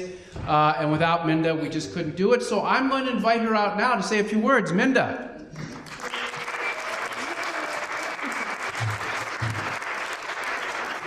Hi, everybody. Thanks so much for being here. It is my honor to be in the 8th year of doing Young Playwrights Festival, and Bert said it very well. This is a bunch of volunteers that I beg, borrow, steal through the community to put this together every year. And if without them, without Christina Seymour and Rachel Harrell and Michelle Dungeon and the entire cast, I would not be able to do this without them for sure. So it definitely takes a village to make this work. I'm so proud to be a part of this, to let these young people's voices be heard. I think it's really important to hear what this generation has to say, and it's just truly an honor to do so. So thank you so much for being here, and let's get these awards to our students. Thank you. Minda Nyquist, ladies and gentlemen. So what we'll do to give the awards out and celebrate everybody's work, I will call up the name of the director, who will introduce their playwright, and the playwright will introduce their mentor. So we're going to start with director Christina Seymour. Christina. Here we go. Hello, I had the privilege of directing The Bizarre Syndrome of the Breaking Girl by playwright Clara May Lick.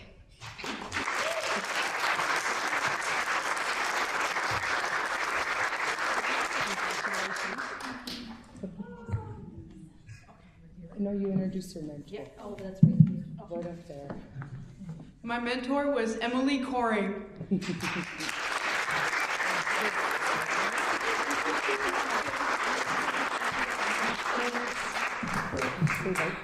I also had the privilege of directing The Baby and the Ballerina by playwright Hannah Gregory.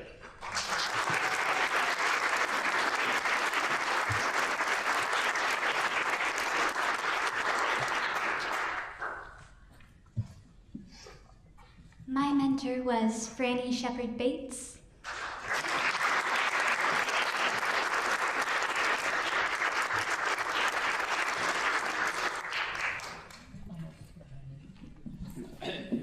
All these playwrights are special in one way, but Clara has an interesting story. She has never seen a play. And yesterday, when we ran them for the first time, her play was first. So the first play she ever saw was the play she wrote.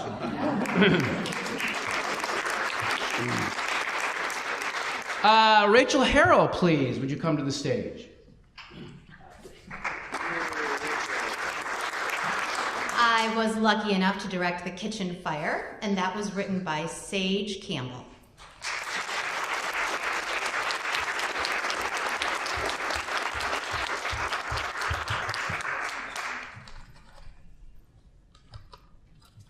My mentor was Joe Zettelmeyer.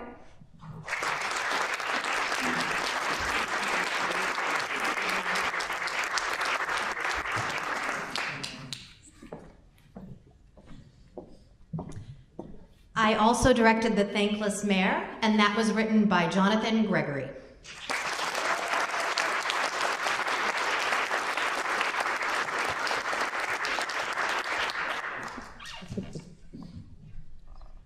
My mentor was Michael Haney.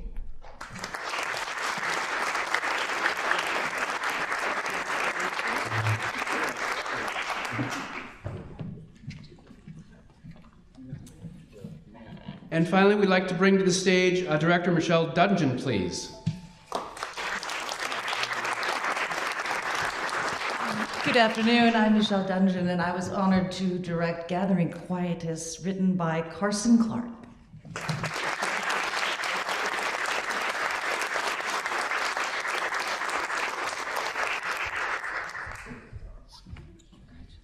Thank you. And I send many thanks to Mr. Seth Gordon for being my mentor.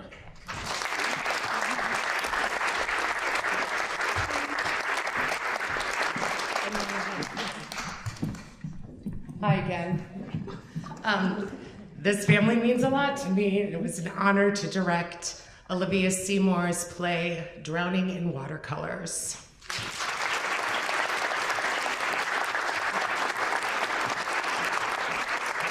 And my amazing mentor was Samantha Collier.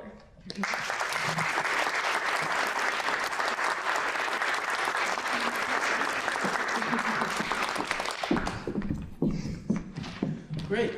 If the actors are here, we'd like to have them back on the stage. Directors, everyone can just move down stage and maybe relax for a second, and we can bring the house lights up. And what we want to do now is spend a few minutes taking your questions. Questions can be posed to a writer, an actor, a director, a mentor, or you can just throw a general question out. And we'll begin sort of a conversation. So who would like to start off with something they'd like to ask a member of the company? Don't be shy. There are no right... Yes, we'll take it from Doug. Jonathan Gregory, I just wondered what inspired you to write a play about the city commission zoning. And for me, it was really interesting that you chose it. So just briefly, how did you know? Well, there's a funny story behind that. Initially, I wrote the play for the Career Tech Center's Front Street Writers class. And so I was trying to think up an idea, and I couldn't think of anything. So I went over to our Lego table where I play with my little sisters, and I picked up a little Lego minifigure, and it was Indiana Jones. And then I took a house, and I brought it over, and I said, maybe I could do something with this. And then it just kind of flowed from there.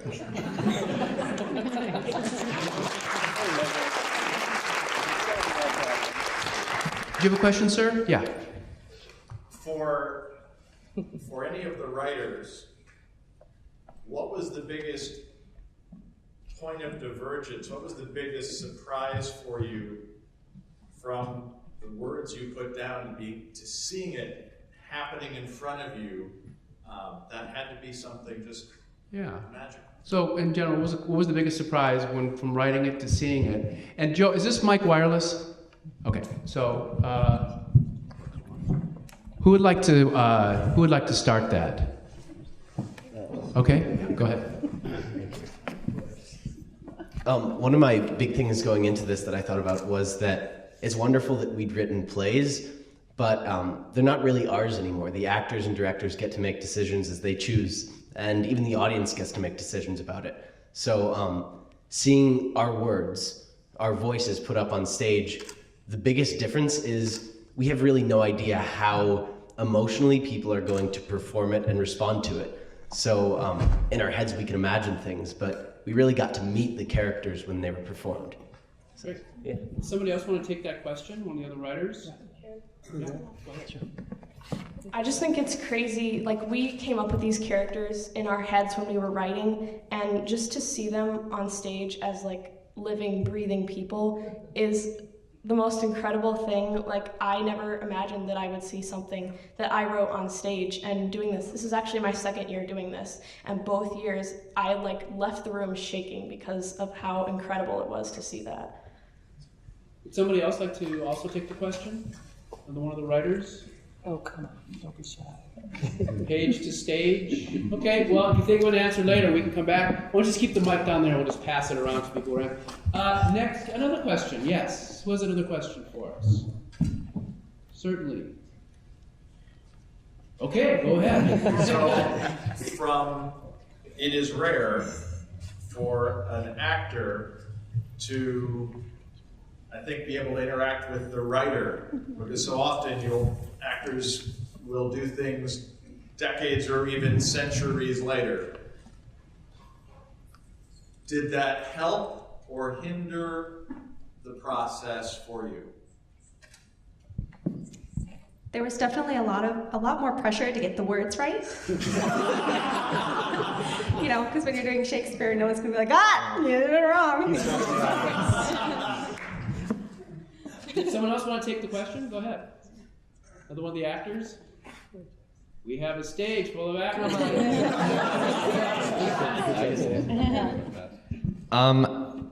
I guess it's just like, because you know, like I know Olivia from across town because I go to West, she goes to Central. But like I've kind of, you know, like I've been around, we're both like in the theater-ish community stuff. And so like knowing Olivia, knowing that like I'm doing hers, it kind of had the pressure of like, I want to make sure that I do service to like your words and to your thoughts and to your voice. So I just wanted to embody that the best I could without, you know, hindering it in any way, I suppose. I'll guide back here. Well, you know, I've always, I've experienced it a few times now, directing with the author available to us here in the room. And I think always as directors, our first job is to be as honest and as faithful to those words as possible, not really branching out on our own, but really trying to as honestly capture what they meant, as opposed to some wild thing in our head. And it's so incredibly wonderful and a gift to have them right in front of us to later ask, what did you mean here? We've been shooting in the dark here, or did we get it? Did we get what you meant? Did we pick it up? And sometimes we don't, but sometimes we do, and it's a fascinating, wonderful process, so I love it. Anybody else? Anybody else? Any other actors want to take? Oh. Or director? Go ahead. So to be completely honest, it's a little bit intimidating because, like what Jack said, you wanna do it service, and so that first time that they're seeing it, you're aware that this is the first time that they've seen it by anybody ever, and you don't wanna mess it up. But afterwards, then getting to talk to the person who created it, you really you get a more holistic idea of how this show came to be. And so those specific, with any script that you get, there are always going to be things that you don't quite understand. And so, to be completely honest, why the mayor was named Indiana was genuinely a question that we had. So to get to find out it came from a Lego Indiana Jones just absolutely made everything so much better. So I think just to be able to meet the person, even if they don't answer any questions about the show whatsoever, just to be able to understand who they are as a person, and it gives you an idea as to why the show happened, how it happened, and it gives you a better idea as to how you need to perform it as well. Great, good. Other questions? Yes, sir, go ahead. For the writers, was there anything that you guys wrote on the page that the actor or director insisted on changing and said, no, this is going to be better visually or audibly if we change this, and you stuck with it, and you guys saw it on the stage today and said, oh, I understand why they did it? Do one of the writers want to take that question? Molly, hand it over to one of the writers. Thank you. So, volunteering. yeah, no, absolutely, a pleasure. We didn't really have a ton of interaction with the directors during the process, so it wasn't really a matter of them insisting on anything to change. It was just a matter of us sort of seeing things changed, and that's okay. Yesterday we were talking about it, and it was just sort of subtle things. Like, we talked a lot about stage directions, and when writing a play, it's really difficult to decide what you as the writer want to say. I really want to make sure this gets across on stage, or if you want to say, I really want to leave that at the director's discretion. So a lot of it is about props and set, and those are just kind of the major changes. But also a big part of it is just the emotional delivery, because we can't really say how that's going to be. So though there may not be explicitly big changes that we knew about, it was just sort of the decisions that the directors and actors got to make. Somebody else you guys want to take one? You guys want to take the question? Yep, there you go. Yep. Right down that way. Right, yep. I'll take it. Like he said earlier, we didn't really have a lot of work with the directors specifically. We worked more with our mentors. But as he said, like, most of the changes that we noticed were really small. For my show, The Kitchen Fire, as an example, I had not written in anywhere that anybody opens a can of Coke or Sunkist or anything. But when I saw it yesterday at the dress rehearsal, I was just sort of like, that was necessary. Yeah. Great. Do one of the other writers want to comment on that? One thing about the process that is slightly different than when you do this, like in a professional theater with a writer, is normally the playwright would be in for all or part of the rehearsal. Because of logistics, we can't really do that in this situation. So that is part of the process that essentially that they're robbed a little bit of in participation. We're trying to think of ways to resolve that. So, but under normal circumstances, and I think you guys who work in the professional theater know this, the playwright would be in the room for a good period of time. Other questions? Yes, go ahead. So much of the content was pretty deep in terms of the experiences that you were describing, especially the one about anxiety. I was really moved by that, working with young kids as a counseling professional, and felt like a lot of you had things to say. And I just wondered, as actors, mentors, directors, were any of you moved personally, and if so, how, by the content that was written about? So for those working on it, how were you moved by the content of some of these plays? Go ahead. I'm Clara's mentor, and I was really moved by her play, and I connected with it right away because my daughter deals with anxiety too. She's young, and so we're trying to help her through it before she gets to the teenage years where things accelerate. So it was really interesting for me to hear Clara's perspective as a teenager. Having her write about this was a really cool experience. Brandy, go ahead. Yeah. So when I read Hannah's play, I was like, how did this girl get into my head? It really, like, as an artist who is also a mother, it rang really true to me. I'm having all kinds of feelings, and I thank you for that. That was awesome. Yes, go ahead. So when we performed these for the playwrights for the first time yesterday, I had the privilege of talking to Clara beforehand, and we kind of asked her about the origin of her play, and she said that she tried to think of a physical representation for anxiety, and I think that it was beautiful and spot on, and she did it kind of with minimal words, and I think it was really beautiful, and I was amazed at what she was able to put into that and represent with what she did. So, very moving. Anybody else want to respond to that? Any other mentors? Joe Zedelmeyer, you're a playwright. Me? Yeah, go ahead. You want me to have thoughts? Yes. Not on my watch. No, I found all of them kind of across the board showed a real nice level of depth. I teach on a collegiate level as well, and this is I'm even for students as young as you are, you have a pretty insightful grasp of what's coming. I think as an adult, looking back on, please confirm the title of the play is The Ballerina and the Baby? I knew I was going to get that wrong. The Baby and the Ballerina. There is, I think, something so resonant to anyone who's ever had to, sacrifice to some degree one part of their life for the sake of another part of their life. What I particularly found moving was you wisely got that it's not about regret, right? Like, she doesn't regret the choices that she made, but instead, there's a perpetual what if.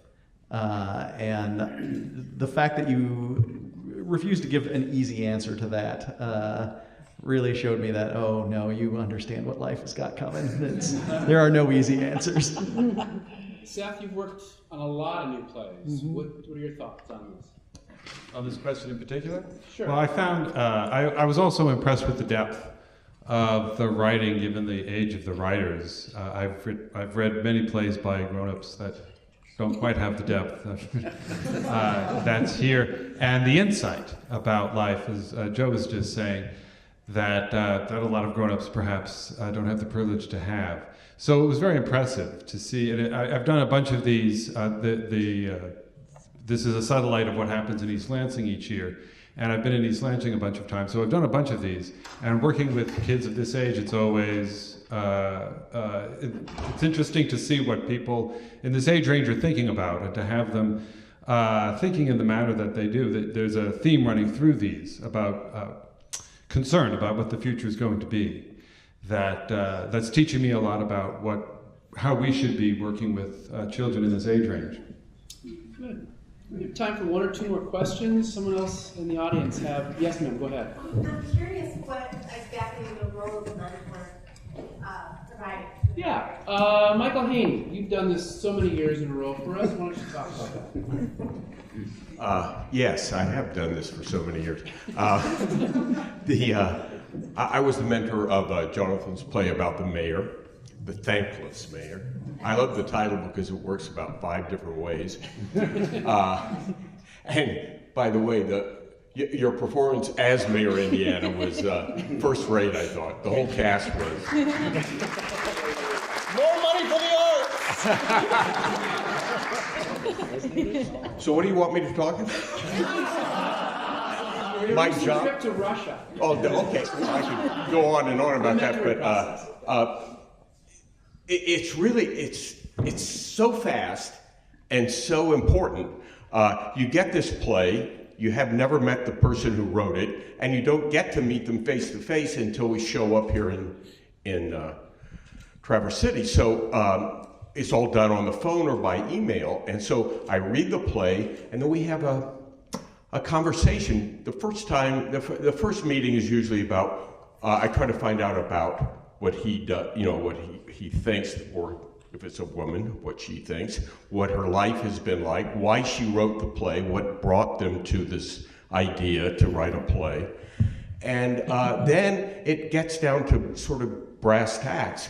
You read it and you go, okay, do you intend, what do you want this play to be about?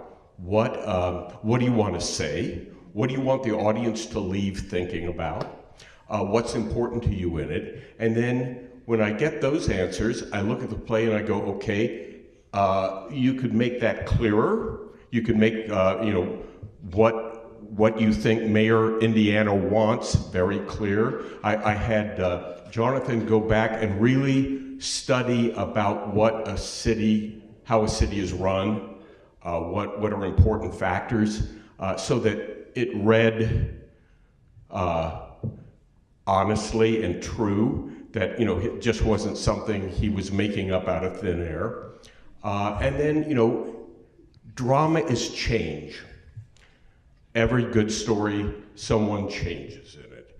And I think that's, we worked a lot on that because the first version of the play, there wasn't as much change for either the mayor or his executive assistant. And so we really worked on what's their relationship, what's their change. And so I think we went through 4 or 5 drafts. And each time there were fewer and fewer notes. And until you saw what you saw today. And we could have probably still worked on it, but we ran out of time. Do any of the other mentors want to comment on the process? Go ahead, Emily. I think my job as a mentor, it's my 4th year, is the playwrights this is their one and only chance right now to have their work seen for an audience. So my job is to be the audience until we get into this room, so I can give Clara feedback on, well, as an audience member, I didn't understand what was happening here, I need a little more clarity here, can you answer this question for me? And then for her to say, oh yeah, that's a good idea, or nope, that's not what I wanted to say, I'm gonna keep it the way it is. So I'm her audience and her head cheerleader too. Any other mentors want to comment on the process? I think that covers it pretty well. I think we have time for one more question. I think there was a, yes, sir, go ahead. Directing this to the writers themselves, have any of them picked out their next theme? Great. And are they willing to share with us today what the theme of their next story will be? Good. So, yeah, what's your next idea for writing, whether it's a play or a short story or a novel? Who wants to talk about? Go ahead. Yeah, okay. So this year I actually wrote 2 plays and submitted them both because I wasn't sure which one I wanted to use, and I figured they would only pick one if any. And so I'm thinking about developing the other one that I had, which was actually about 9/11 and the aftermath of that and like what effect it had on people's relationships with each other. So yeah, I think I might develop that some more and see where that goes. Anybody else got something percolating here that they want to talk about? Okay. It's just Olivia.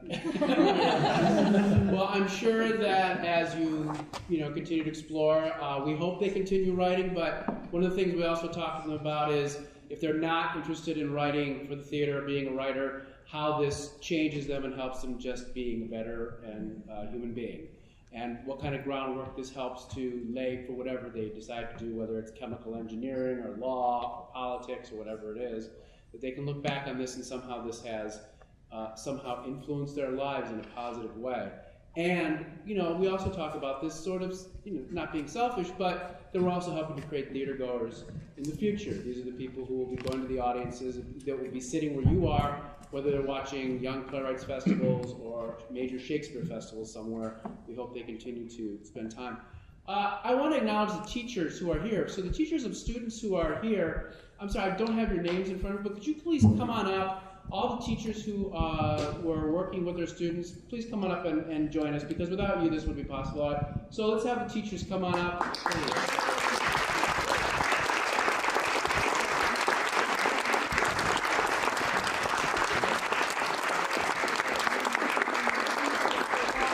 Okay. Hi. Thank you so much. Thank you. Oh, great. Okay, great. We are going to conclude. The last thing that I want to say again to thank you for everybody. Thank you for coming this afternoon.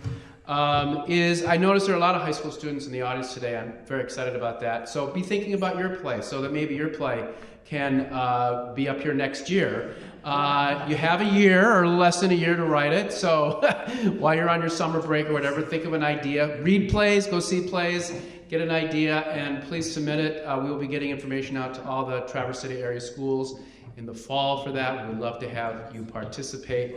And what we'll do is we're going to take a few photos up here with the company. And then we would like for the audience to maybe meet in the lobby, and then the mentors, everyone will be out in the lobby. You can take photos and say hello in person. This room needs to be changed over for an event that we have in about a half hour. So if you could do that, that would be great. Thank you all for coming. We really do appreciate it.